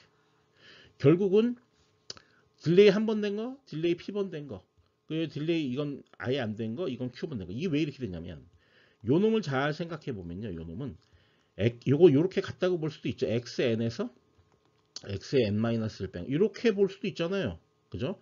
여기 n 플러스 1을 n으로 바꾸고 요 뒤에 n을 n-1로 바꾸고 이렇게 하다 보면 한 번 미분할 때 딜레이가 한 번 되고 두 번 미분할 때 딜레이가 두 번 되고 세 번 미분할 때 딜레이가 세 번 됩니다. 그죠? 그런 식으로 딜레이 시키다 보면 결론적으로 이런 결과식을 얻을 수 있게 된다는 거죠. 이해되시죠? 그래놓고 이걸 뭐라고 부른다? 차분 방정식이라고 부르게 됩니다. 아시겠죠? 자, 이제 우리는 이런 결론을 내릴 수가 있어요. 연속 시스템의 입출력 관계는 미분 방정식으로, 이산 시스템의 입출력 관계는 차분 방정식으로 표현할 수 있다. 이해하시죠?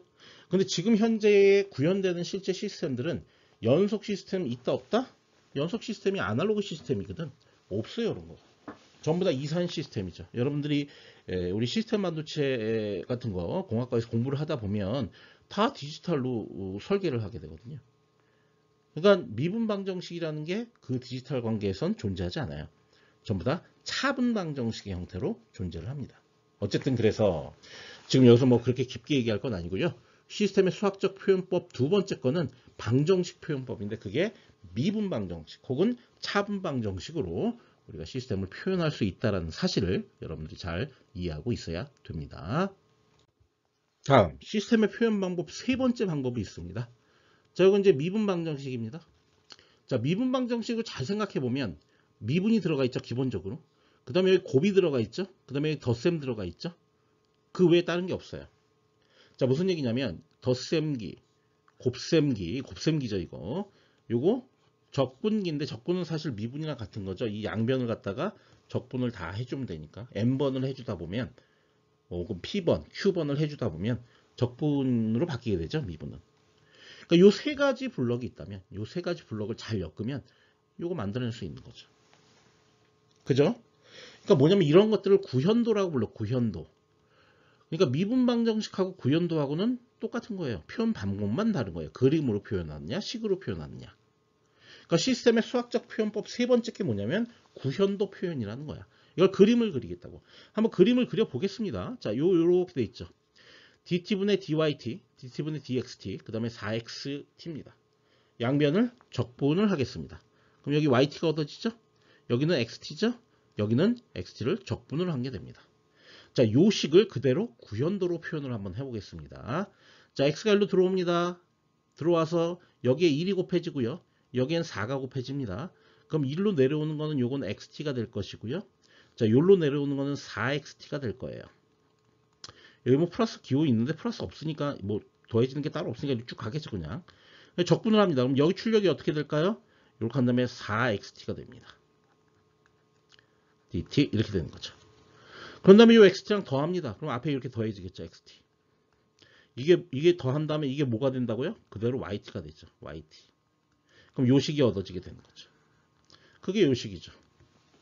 그죠? 그러니까 이 지금 이제 식으로 우리가 미분방정식을 식으로 표현하면은 앞서 그린 요게 이렇게 표현되는 거고, 적분방정식으로 표현하면 이렇게 되는 거고, 그걸 구현도로 표현하면 이렇게 되는 겁니다. 똑같은 거라고 세 개 다. 그죠? 그래서 여기 시스템의 수학적 표현법 세 번째 구현도 표현법이라고 제가 적어놨고요. 연속 시스템의 입출력 관계는 적분기, 곱셈기, 덧셈기를 연결한 블록도로 표현할 수 있다. 적분기는 이산 시스템에서 지연기라는 걸로 대체가 됩니다. 아까 얘기했지만은 미분이라는 걸 생각해보면 미분이 지금 현재 거 xn에서 xn-1을 뺐잖아요. 한 번 미분하면 한 번 지연되고, 두 번 미분하면 두 번 지연되고, 그죠? 네. 그러니까 지연기로 대체가 됩니다. 적분기는. 나중에 보시면 아시겠지만, 어쨌든 중요한 건 뭐냐? 시스템을 수학적으로 표현하는 방법은 세 가지가 있다. 임펄스 응답 표현, 그러니까 함수 표현이죠. 그 다음 미분 방정식 표현, 그럼 방정식 표현이죠. 세 번째 구현도 표현. 구현도 표현은 미분 방정식 표현하고 동일한 그런 어떤 표현법이다라고 이해를 하셔야 됩니다.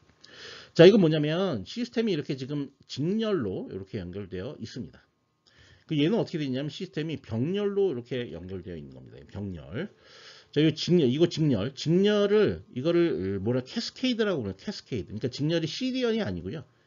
이제 이 시스템에서는 캐스케이드로 연결이 되어 있다. 이거 종속으로 연결되어 있다 이렇게 표현하기도 합니다. 종속.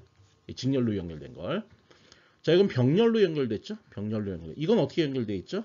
자, 이거는 출력으로 나가는 걸 뽑아갖고 교환을 시키는 거죠. 이거 피드백이라고 해요. 피드백. 이건 우리말로는 괴환 혹은 뭐 귀환 이렇게 얘기하기도 해요. 피드백 시킨다. 되먹인다 이렇게 표현하기도 하고. 이거 뭐죠, 이런 거? 거꾸로 타는 보일러. 거꾸로 타는 보일러, 귀뚜라미 보일러. 이게 되먹이는 거예요, 다 그거. 그 다음에 여러분들 뭐 해외 유명 명차 좋아하죠? BMW, 벤츠. 그런 것들은 다 터보죠, 터보. 엔진이 뭐 우리나라 요즘 나오는 현대차들도 터보가 많은데, 그 BMW나 아니면 뭡니까? 벤츠 같은 경우에는 터보 엔진, 대부분 다 터보 엔진이거든요, 걔네들은. 그러면 어떻게 되냐면 효율이 좋아져요, 연료 효율이. 왜냐면 이게 무슨 얘기냐면, 매연으로 나가는 거를 되먹이는 거예요, 다시. 엔진으로.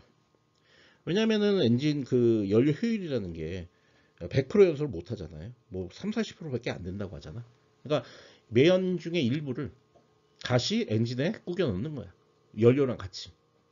그러면 이제 연료 효율이 좋아지는 거죠. 혹은 힘이 더 강해지거나. 뭐 그런 얘기죠. 예, 그게 이제 터보인데. 그런 것들이 전부 다 교환을 이용하는 겁니다. 교환.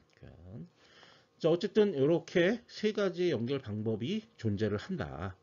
이것도 여러분 잘 알아둬야 되는데 나중에 이거에 대해서 조금 더 자세히 얘기를 하게 될 겁니다. 자, 그럼 이제 예제를 하나 풀어보겠는데요. 이 예제에서는 뭐를 하려고 하는 거냐면 어떤 이 회로라는 시스템이 있어요. 이 시스템에서 미분방정식을 유도를 할 겁니다. 그런 다음에 그 미분방정식을 풀어볼 거예요. 또 이제 그 미분방정식에 해당하는 구현도도 이제 뭐 우리가 구현을 해볼 겁니다. 그러니까 뭐 시스템을 실제 수학적 표현 방법으로 한번 표현을 해보는 거죠. 근데 미분방정식 표현으로 한번 우리가 연습을 해보는 겁니다. 자, 먼저 뭐부터 볼까요? 여기 보시면은 이제 요게 이제 DC인데요. 보통 전지를 이렇게 그리면 이게 이제 DC죠. 건전지란 뜻이죠, 이게 DC. 그래서 V0 전원으로 요 전압으로 이제 공급이 되고 있고, 그 다음에 캐패시터가 여기 있는데요. 캐패시터는 VCT, 여기 걸리는 전압은 VCT입니다. 그런데 초기값은 V0입니다. 그러니까 초기값이 V0로 전압이 충전되어 있다는 얘기죠. 그죠? 뭐 가만 냅두면 사실 이게 사실은요. 결과적으로 이거 어떻게 되냐면 이 캐패시터는 가만히 냅두면 일로 계속 방전을 하게 돼요. 방전을 하게 됩니다. 또 이 전압에 의해서 전원이 계속 공급됩니다. 그죠? 그러니까 초기 뭐 이게 결국 요 캐패시터에 있는 전압은 계속 방출이 되면서 0이 되지만 또 여기서 충전이 계속 이루어지고 있기 때문에 예, 그렇습니다. 그래서 결국 요 VCT, 요게 이제 지금 보시면은 요 전원 VST가 V0라고 그랬는데 요걸 입력이라고 했거든요. 요거 입력. 그리고 요 캐패시터에 걸려 있는 전압 이걸 출력이라고 했거든요. 그러니까 요거 공급 전원이 입력인 겁니다. 그 다음에 요 캐패시터에 걸리는 게 출력입니다. 출력 전압. 그래서 출력 전압은 V0로 그냥 계속 유지가 됩니다. 왜냐하면 나가는 에너지도 있는데 이리로 나가는 이쪽이 아니 이쪽이죠. 방전되는 에너지도 있는데 계속 이쪽으로 공급되는 에너지도 있기 때문에 결국 요 초기값 V0를 그냥 계속 유지하게 돼요. 그러니까 최종 전압 여기 미분 방정식을 풀어서 출력을 구하라고 그랬는데 이거는 볼 것도 없이 VCT는 뭐가 나오냐면요. V0입니다. 왜냐하면 아까도 얘기했지만 요 캐패시터 방전은 계속 이루어지고 있고 그죠? 방전에서 이 저항에서 이제 소모가 되겠죠. 그러면서 여기 전지에서 계속 공급이 계속 이루어지고 있기 때문에 다시 이 캐패시터가 전압을 채웁니다. 충전을 합니다. 그냥 V0로 계속 유지가 되는 거예요. 예. 그렇게 됩니다. 결론은. 근데 실제로 이제 그렇게 되는지 확인을 해보라는 거죠. 자, 그걸 위해서 이걸 어떻게 할 거냐면 보시면 먼저 이제 이쪽 요 노드를 보겠습니다. 이 점을 괜히 찍은 게 아니에요. 이 위로 올라가는 전류와 이 좌측으로 가는 전류가 있는데 요거 1번이라고 하고 요거 2번이라고 하겠습니다. 저 두 개의 전류를 합하면 얼마가 나와야 되죠? 0이 나와야 되죠. 우리 KCL, Kilo of Current Law라는 거에 의하면 어떤 노드에서 나가는 전류의 모든 합은 다 합치면 제로다. 그렇죠? 그거죠. 그 1번에 의한 전류를 구해보면요. 1번은 요 VCT 여기가 VCT입니다. 그러니까 요 점의 전위가 VCT라고. 거기서 요 V 아웃, 그러니까 VS죠. VS를 빼야 되죠. 그럼 이렇게 되는 거예요. VCT에서 빼기 VST를 빼는 겁니다. 그런 다음에 이걸 뭘로 나눠줘요? R로 나눠줍니다. 그럼 뭐예요? 요 1번 전류값이 나오죠. 전류값. 전압을 전류로 나눴으니까 우리 ohm의 법칙에 의해서 여기다 플러스 뭘 하냐면 이제 이쪽으로 나가는 전류 구하는 겁니다. 이쪽으로 나가는 전류는 요 캐패시터에 흐르는 전류죠. 저거는 이제 I는 C DT분의 DV죠. 그래서 C DT분의 D VCT 이렇게 될 거죠. 그죠? 요게 0이 나와야 됩니다. 맞나요? 자, 근데 여기서 입출력이 뭔지를 정확히 밝혀야 됩니다. 자, 입력은 뭐냐면 요게 입력입니다. VST. 그 다음에 VCT. 요게 출력입니다. 요 두 개가. 그죠? 근데 보통 우리가 미분 방정식으로 표현할 때 출력을 좌변에, 입력을 우변에 표현하는 게 일반적이죠. 앞서도 봤잖아요. XT가 우변이고 YT가 좌변이고. 그죠? 동시에 가장 높은, 미분을 차수가 높은 게 가장 좌측에 와야 되고요. 차수가 가장 높은 미분 텀에는 계수가 1이어야 됩니다. 계수가 1이어야 돼요. 그 얘기는 뭐냐면, 요 C를 갖고 모든 항들을 나눠줘야 된다는 얘기죠. 그럼 이제 그 방식대로 우리가 하게 되면 DT분의 DVCT 이게 출력입니다. VCT가 자 이게 먼저 맨 위에 와야 되고 C는 양변으로 나눠줘야 되죠. 이거 나눠주면은 여기가 RC가 돼야 된다는 얘기죠. 그런 다음에 요 뒤에 붙는 게 RC분의 VCT가 붙어야 되고요. 그러면 남는 게 뭐예요? 자 요게 남죠. 요 뒷부분 요 뒷부분이 우변으로 넘어가야 되죠. 그럼 우변은 RC분의 VST 이런 식으로 이제 정리가 되어 줘야 된다는 얘기예요. 그죠? 그럼 요게 뭡니까? 요 시스템을 표현하는 미분 방정식인 거죠. 이해되시죠? 네. 이제 저 미분 방정식을 풀어서 출력을 한번 구해 보겠습니다.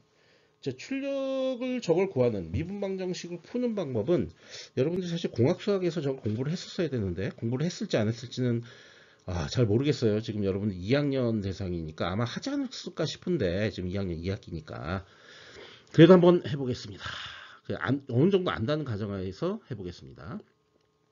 자, 먼저 뭘 해야 되냐면 저 이제 강제응답을 먼저 구해야 돼요. 강제응답. 강제응답은 뭐냐면요. 입력에 의한 응답이에요. 자, 입력이 요겁니다. 요건데 실제 VST는 얼마냐면요. VST는 V0예요. 그러니까 사실 요거 대신에 뭐가 들어가야 되는 거예요? V0가 들어가야 되는 거예요. 그러면 그때의 출력인 VCT, 요 놈하고 요 놈, 요 두 번, 요 VCT는 똑같이 입력도 상수의 형태로, V0의 형태로 들어오니까, 저 상수죠. DC니까 상수죠. 상수의 형태로 들어오니까 출력도 상수로 나와야 됩니다. 그럼 VCT를 뭐라고 가정하냐면, VCT를 K라고 가정할 거예요. 저런 출력이 나온다. DC, 똑같은 형태로 나온다. 입력과. 다만, 크기가 달라지는 거죠. 그 다음에 이걸 대입할 겁니다. 여기다 대입, 여기다 대입. 대입해서 K 값이 얼마인지를 찾아낼 거예요. 대입을 하면 맨 앞에는 0이고요. 그 다음 여기 있는 건 RC분의 K가 되고요. 그 다음에 이쪽은 RC분의 V0가 되겠죠. V0라는 입력이 들어오니까. 그럼 여기서 뭘 알 수 있어요? 이 K가 V0라는 사실을 알 수가 있죠. K는 V0. 이렇게 되는 거죠. 이걸로 뭘 알 수 있어요? VCT는 V0가 요로 이렇게 들어가면 되니까 그냥 V0라는 사실을 알 수가 있습니다. 요게 강제응답입니다. 강제응답. 자, 그 다음 두 번째, 고유응답을 계산해야 되겠죠. 고유응답. 고유응답은 뭐예요? 자, 고유응답은 초기값에 의한 응답입니다. 입력을 0이라고 두고 초기값에 의해서 고유응답을 계산을 해내는 겁니다. 그러려면 요 뒤에 있는 요 놈을 지워갖고 0으로 만들어야 되죠. 그럼 이게 식이 어떻게 되냐면 dt분의 dvct 이렇게 되고요. 플러스 RC분의 VCT 이렇게 됩니다. 이게 뭐라고요? 0이 됩니다. 근데 이런 미분방정식은 이런 동차 미분방정식이죠, 이거. 이 미분방정식은 솔루션이 어떻게 되나요? 여기 있는 개수가 마이너스 붙은 게 익스포넨셜의 지수로 올라간 텀으로 나오게 되죠. 그러니까 VCT는 어떻게 되냐면 이런 얘기예요. 미지수 하나 두고요, K. 그 다음에 익스포넨셜 마이너스 T 오버 RC. 이런 식으로 표현이 된다는 얘기죠. 자, 이것도 프로 해치면은 이렇게 식을 얻어낼 수 있기는 해요. 그거는, 제가 이제 문제를 급하게 다 풀고 나서 혹시 시간이 남으면 그거 할게요. 어쨌든 이런 형태로 무조건 표현이 된다. 그래서 일반형을 우리가 보통은 외우고 있죠. 그죠? 자, 이렇게 됩니다. 그러면 이제, 최종적으로 완전 응답이라는 게 토탈 응답이 되겠죠. 완전 응답은 두 개를 더하면 됩니다. 그럼 두 개를 더해 볼게요. 그러면은 VCT는 V0에다가 플러스 K의 익스포넨셜 마이너스 T 오버 RC가 되는 거죠. 이렇게 되는 거죠. 그죠? 이게 완전 응답입니다. 자, 근데 여기서 끝나는 게 아니라 이제 경계 조건을 적용을 해야 되겠죠. 경계 조건이라는 건 초기 값을 얘기하는 겁니다. 요 캐패시터에 있는 거, 요 전압의 초기 값은 얼마예요? VC0 플러스는 V0 이렇게 되는 거잖아요. 요 플러스라고 하는 거는 사실 이게 이거랑 똑같은 거죠. VC의 0 마이너스. 이거랑 똑같은 거죠. 이 무슨 얘기냐면 캐패시터의 전압은 급격하게 불연속적으로 변화할 수 없다는 얘기예요. 천천히 변화한다고. 그러니까 얘랑 같고 그게 V0라고. 그리고 이거는 그냥 VC의 제로랑 같은 거예요. 이렇게 같은 겁니다. 자, 여기 T에다가 0을 넣고 그 결과가 뭐가 나와야 된다? V0가 나와야 된다. 근데 연산을 해보면 결론적으로 K는 뭐가 나와야 되냐면 0이 돼야 됩니다. 그럼 최종적으로 완전 응답은 VCT는 이렇게 되는 거죠. VCT는 V0 이렇게 이제 결과를 얻어낼 수가 있습니다. 이게 완전 응답이 되는 겁니다. 자, 이게 좀 시간이 남을 것 같아서 요 놈이 왜 나오는지를 얘기를 할게요. 이제 요 식이죠. 요 식에서 솔루션 이게 나와야 되는데 요거 공간이 여기밖에 없으니까 좀 가져오겠습니다. 가져오면 저거를 약간 이제 이런 식으로 변형해 볼게요. dt분의 dvct. 이게 지금 사실은 우리 공학을 하는 게 아니라 이렇게 해버리면 수학을 해버리는 게 돼서 그래도 한번 해보겠습니다. rc분의 그 다음에 vct 이렇게 되는 거죠. 그러면 이해하고를 자리를 바꾸겠습니다. 자리 바꿔도 되잖아요. 그죠? 그럼 이렇게 한 다음에 vct에 그 다음에 dvct 이렇게 되고요. 이쪽은 마이너스 rc분의 1의 dt 이렇게 됩니다. 맞죠? 네, 그렇게 됩니다. 그럼 양변을 이걸 어떻게 할 거냐면요. 적분을 하겠습니다. 적분을 하면 이 분모에 있는 미분이 여기 분자에 있게 되면 이거 적분한 거 어떻게 되죠? 결과가? 네, 그러면 이거 ln이 되죠. ln의 VCT 이렇게 되는 거죠. 그 다음 요거 적분하면 어떻게 되죠? 적분을 할 수 있죠. 여기 적분 기호 넣어서 그러면은 마이너스 R3분의 T 이렇게 되는 거죠. 그 다음에 플러스 적분상수 이렇게 들어가야 되는 거고, 적분상수. 그럼 이제 VCT는, 이거 공간이 없네. 공간이 없어서 좀 지울게요. 이렇게까지 하긴 싫었는데, 너무 많이 왔어요, 지금. 뭐 시간이 남으니까 좀 하겠습니다. 이 위에다 좀 계속 쓸게요. 이 위에다 좀 왔다 갔다 해서 죄송합니다. 이렇게 쓰면 이제 여태까지 한 거 쓰면 이렇게 되는 거죠. lnVCT는 마이너스 RC분의 T 플러스 C 이렇게 되는 거죠. 요 ln이라는 거 여러분들 저거 뭐지? 라고 하면 안 돼요. 저거 이제 미치 익스포넨셜인 이제 로그 함수죠. 그러면 이제 이걸로부터 VCT는 어떻게 된다는 얘기냐면 이렇게 된다는 얘기죠. 익스포넨셜 마이너스 RC분의 T 이렇게 되고 그 다음에 플러스 C 이렇게 되는 거죠. 사실 익스포넨셜 C는 사실 이렇게 지우고 이거 이렇게 지운 다음에 요 앞에다 익스포넨셜 C 이렇게 써도 되는 거죠. 그죠? 근데 이거 그냥 어차피 미지수니까 K라고 놔도 되는 거죠. 그죠? 그래서 이렇게 나온 겁니다. 여기 이거. 그죠? 이해돼요? 네, 그렇습니다. 여기까지 이해하신 걸로 그렇게 할게요. 네, 이제 마지막으로 구현도를 그려보겠습니다. 자, 구현도를 어떻게 그릴 거냐면요. 지금 이제 먼저 식을 쓸게요. 앞서 우리가 미분방정식 유도한 게 dt분의 dvct였고요. 여기다가 플러스 rc분의 vct였고요. 이게 이퀄 rc분의 vst입니다. 그러니까 요게 입력, 요 vct가 출력이 되겠죠. 근데 RC를 1이라고 가정할 거니까요. 이게 이제 정리를 하면 다시 쓸게요. 뭐 시간 남으니까 천천히 한번 가봅시다. VCT 플러스 요건 VCT 그리고 이거 이퀄 VST 이렇게 된다는 거죠. 그죠?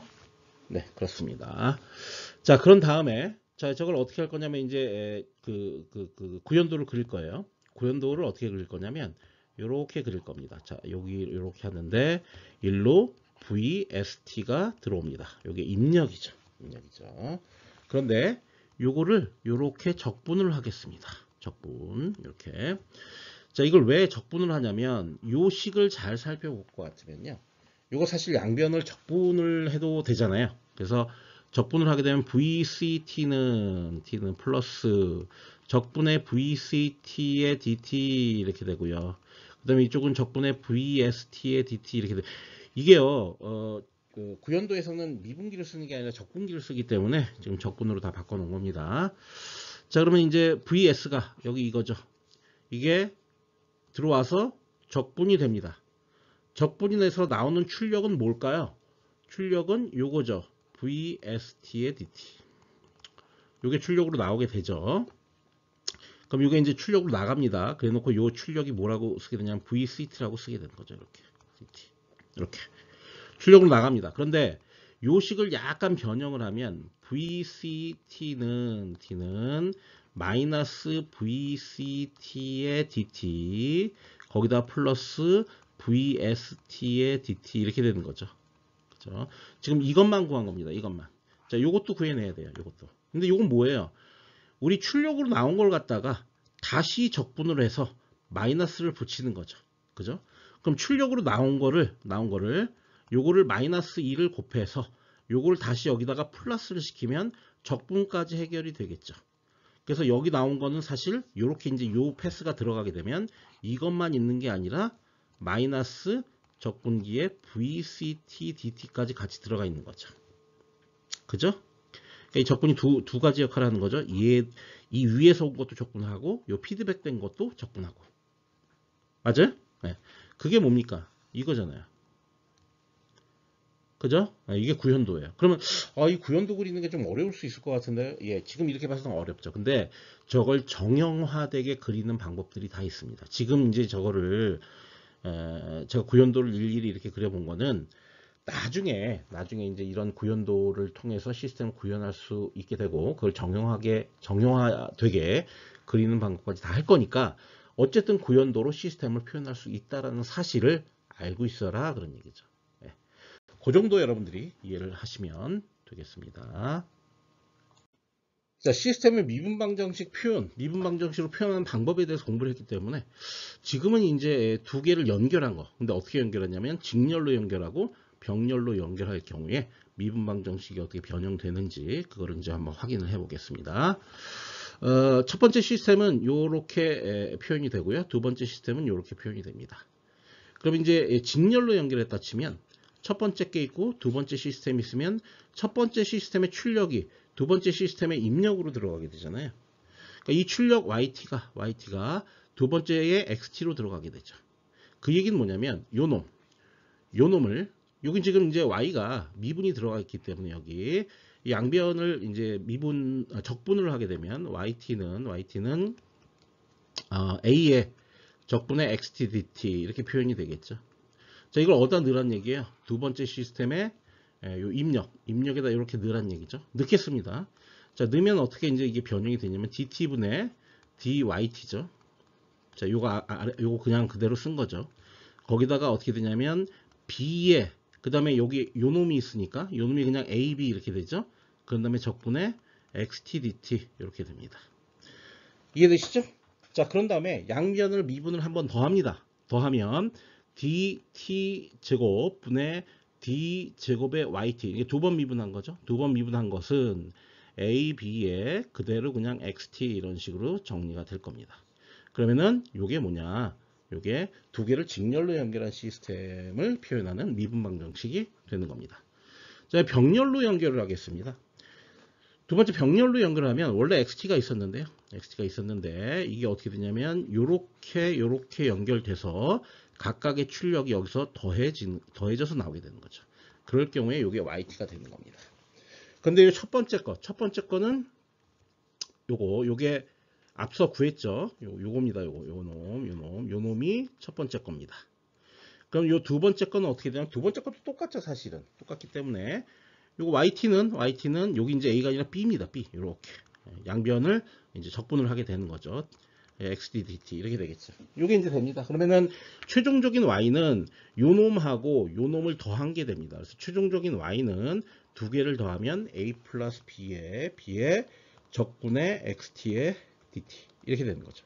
뭐 이렇게 두셔도 되고요. 아니면 양변을 이걸 미분을 하겠습니다. 미분을 하게 되면 dt분의 dyt 이렇게 되겠죠. yt는 a 플러스 b의 xt 이렇게 써줘도 되고요. 그죠? 근데 일반적으로는 이제 이렇게 쓰는 게 일반적이긴 하죠. 적분이 보통 들어가게 쓰질 않기 때문에 일반적으로는 이렇게 쓰는 게 맞습니다. 미분방 정식을 제시하라고 그랬으니까. 자, 그래서 그렇게 결론을 내면 되겠습니다. 네. 그 다음에 이제 우리가 공부해야 될 거는 삼각함수, 그러니까 코사인이나 사인 같은 데서 위상 지연, 그 다음에 시간 지연, 이거의 관계에 대해서 좀 얘기를 하려고 해요. 자, 무슨 얘기냐면 이런 거예요. 자, xt가 a의 코사인 2파이 f0t의 파이 이렇게 이제 보통 이제 상함수를 정의하죠. 코사인 함수를 또 이렇게 정의하기도 합니다. 요거 이제 각주파수로 표현한 거고요. 자, 이 뒤에 있는 거는 그냥 뭐 시간하고 요 시간 주기하고 주파수하고의 관계식을 그냥 쓴 거기 때문에 지금 뭐 여기선 크게 중요하진 않습니다. 어쨌든 이렇게 코사인이 이루어지는데 여기서 시간 지연이 한번 발생했다고 한번 생각해 보자고. 그러니까 코사인 오메가 제로의 t의 t 마이너스 t의 1, 그러니까 t의 1 이만큼의 시간 지연이 발생했다고 생각을 하자고요. 그러면 어떤 일이 벌어지냐면 요거 이렇게 분배 법칙으로 곱해줘야 됩니다. 그럼 요렇게 되고요. 뒤에 게 요 식이 남게 되죠. 우리는 사실 이거를 위상이라고 하는 거죠. 그래서 여기다가 요렇게 위상이라고 쓰는 겁니다. 그러니까 시간 지연에 의해서 위상은 얼마가 돌아가느냐, 시간 지연 대비 위상은 얼마가 돌아가느냐, 그걸 얘기하고 싶은 거죠. 시간 지연 대비 위상은 요 주파수, 각 주파수가 곱해진 만큼 더 돌아간다, 그런 얘기예요. 이해되시죠? 그러니까 요게 이제 이런 거죠. 오메가 제로의 t1 이거를 뭐라고 놓냐면 이렇게 파이라고 놓는 거죠. 그럼 요게 이제 y인 거예요. 자, 요게 시간 지연이니까 요거 이제 x라고 보는 거예요. 그럼 이건 뭐예요? 기울기죠, 기울기. 기울기인데 음의 기울기잖아. 그러니까 음의 기울기에 대한 일차 함수잖아. 예를 들어서 요렇게 요걸 t축이라고 하고 요거를 파이축이라고 한다면 이게 아니죠. 음이니까 이렇게 되겠죠, 이렇게. 그래 놓고 요거 기울기는 얼마죠? 마이너스 오메가 제로가 된다는 얘기죠. 그죠? 그러니까 무슨 얘기냐? 요 주파수가 크면 클수록 동일한 시간 지연이 발생해도 더 많은 위상 회전이 발생한다라는 얘기예요. 아시겠죠? 자, 그렇습니다. 자, 그러면 여기 보면 이제 시간 지연은 뭐냐? 지연은 양의 방향으로의 시간 이동이고, 시간 지연이라는 게 지금 이 그래프 같은 경우에 보면 여기서 이제 여기가 0인데요. 여기서 타우만큼 지연이 발생한 거죠. 코사인 신호가. 그럼 이건 뭐냐? 시간 지연이라고 이거는. 시간 지연은 뭡니까? 이거 복소좌표, 복소 평면에서 봤을 때 아직 일로 이렇게 지연이 된 거라고 이렇게. 요만큼. 요게 이제 위상이죠. 그 위상 값은 어떻게 구할 수가 있냐? 요 시간 지연에다가 요 오메가 제로만큼 곱한 다음에 마이너스를 붙여야 된다고. 그죠? 그만큼 시간 이게 지연이 된 거라고. 지연됐으니까 원래 이게 이 방향으로 도는데 지연이 되니까 거꾸로 가야 되죠. 이렇게. 그죠? 네, 그렇게 되는 겁니다. 그래서 이 양의 방향으로의 시간 이동, 이쪽 방향으로의 시간 이동, 이거를 이제 음의 위상으로 이게 나타나게 되고, 시간 선행은 뭐냐? 그래프가 이렇게 그려진다는 거지, 이렇게. 이렇게 되면 이쪽으로 이동한 거 아니야? 이건 선행이죠. 이거는 음의 방향으로의 시간 이동, 음의 방향으로의 시간 이동이고요. 이건 양의 위상으로 표현이 될 거다라는 얘기예요. 그죠? 자, 여기 이제 마지막으로 이걸 읽어보겠습니다. 코사인 신호에, 사실 이게 코사인으로 돼 있지만 사인도 적용됩니다. 위상과 시간 지연은 요런 1차 함수 관계가 있다. 원점을 지나는 1차 함수 관계가 있다. 그러니까 요게 t1이 x인 거고, 요 파이, 요게 y인 거예요. 그러니까 요게 기울기입니다. 기울기. 이런 선형 관계에 있으며, 기울기는 음의 각 주파수 마이너스 오메가 제로다. 따라서 같은 시간 지연이 발생하더라도 주파수가 빠른 코사인 신호는 위상이 더 많이 회전한다. 그러니까 요 오메가 제로가 더 크면 더 빠른 주파수를 가진 코사인 신호라고 한다면 더 많은 위상이 돌아가게 된다. 회전하게 된다. 그런 얘기예요. 이해되시죠? 자, 아직 이제 덜 이게 이해되는 학생도 있을 것 같아서 예제를 통해서 요거의 의미를 다시 한번 곱씹어 보겠습니다. 자, 예제를 한번 보죠. 보시면 코사인 신호 A를 식으로 표현하고 지연 및 선행 시간과 위상을 계산하라. 자, 요거 한번 보겠습니다. 요 A. 자, A를 갖고 이제 해보겠습니다. A는 이게 이제 생각을 해보면 여기서부터 시작을 했어요. 요 어떻게 됩니까? 여기 요 A가 이제 요거죠. 요 주파수가 좀 느린 거 요거 요렇게 돼 갖고 요렇게 됐어요. 그러니까 이건 뭐냐면 1초 0초부터 1초 간격에서 1회전을 한 거죠. 1회전. 그럼 저건 어떻게 되냐면 크기가 10이니까 저거는 10에다가 코사인에 그 다음에 2파이 이렇게 돼야 되죠. 2파이. 그런 다음에 이 뒤에 뭐가 붙냐면 요게 이제 지연이 마이너스 0.1초만큼 돼 있어요. 그러니까 저거 이제 좀 손쉽게 계산하려면 요게 t의 이쪽으로 왼쪽으로 음의 방향으로 마이너스 1이니까 플러스 0.1만큼 지연이 발생을 한 거죠. 이해돼요? 무슨 얘기인지? 네. 그러니까 이걸 풀었으면 10의 코사인에 요건 2파이 t 플러스 0.2파이 이렇게 이제 우리가 쓸 수가 있겠습니다.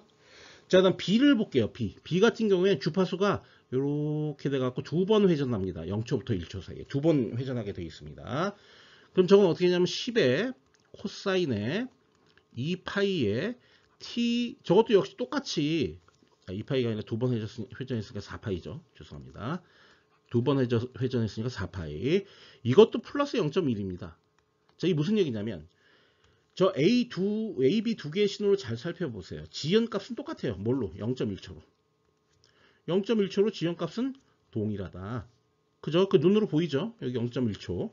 지연 값은 동일하죠. 그러니까 이게 써야죠, 식을. 그러면 이걸 풀어 쓰겠습니다. 그럼 10 코사인 이게 4파이 t고요.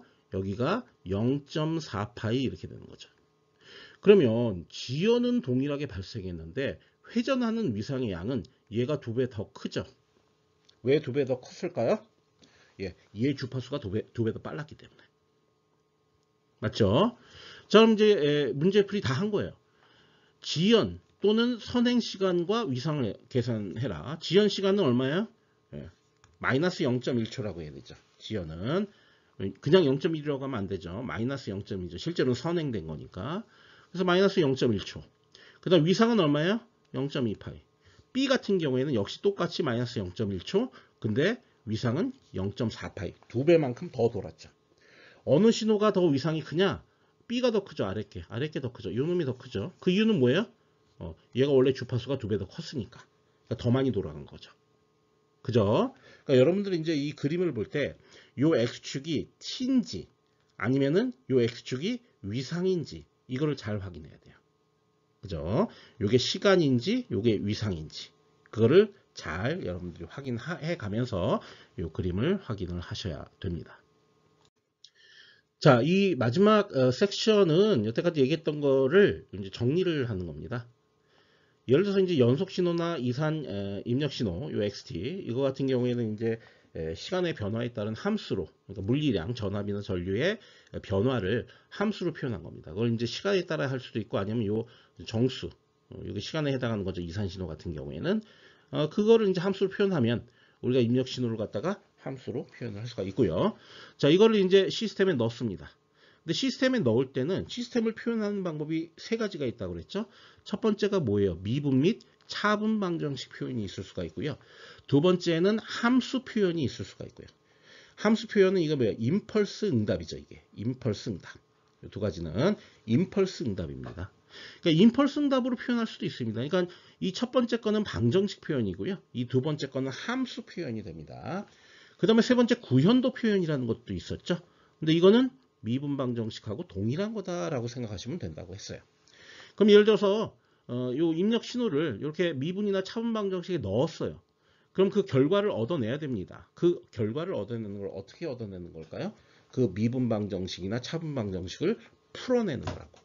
풀어내면 출력 신호가 얻어지는데 이 출력 신호도 역시 T나 N에 따른 물리량의 변화를 얘기하는 거죠. 전압이나 전류의 변화. 역시 수학적인 함수로 표현한 겁니다. 자, 그 다음에 요 입력 신호를 이렇게 임펄스 응답에 넣어줄 수도 있죠. 요 HT. 그죠? 이게 이제 뭡니까? 함수 표현이었잖아요. 그럼 이거 두 개는 어떻게 해서 결과를 얻어낼 수가 있나요? 컨볼루션. 기억나죠? 컨볼루션. 기억나죠? 컨볼루션. 컨볼루션을 통해서 출력을 얻어낼 수가 있는 거다라는 얘기예요. 그럼 우리 이제 아날로그 신호 처리나 디지털 신호 처리에서는 뭘 하는 거냐? 이거 하는 겁니다. 이거 답니다. 여기 있는 게. 다만 이제 여기서 파생되어 나오는 것들이 엄청 많죠. 엄청 많습니다. 그거를 쭉 우리가 하나씩 공부해 가는 게 우리가 이제 신호 처리를 공부해 나가는 과정이 되겠습니다. 자, 마지막으로 이 말을 읽어볼게요. 신호 처리를 수행한다는 것은 미분 방정식 또는 차분 방정식에서 임의의 입력 xt 혹은 xn에 대한 출력 yt 혹은 yn을 수학적으로 풀이하는 것이다. 그죠? 그 이제 이 지금 설명은 이쪽 패스 얘기하는 거죠. 이쪽 패스. 그죠?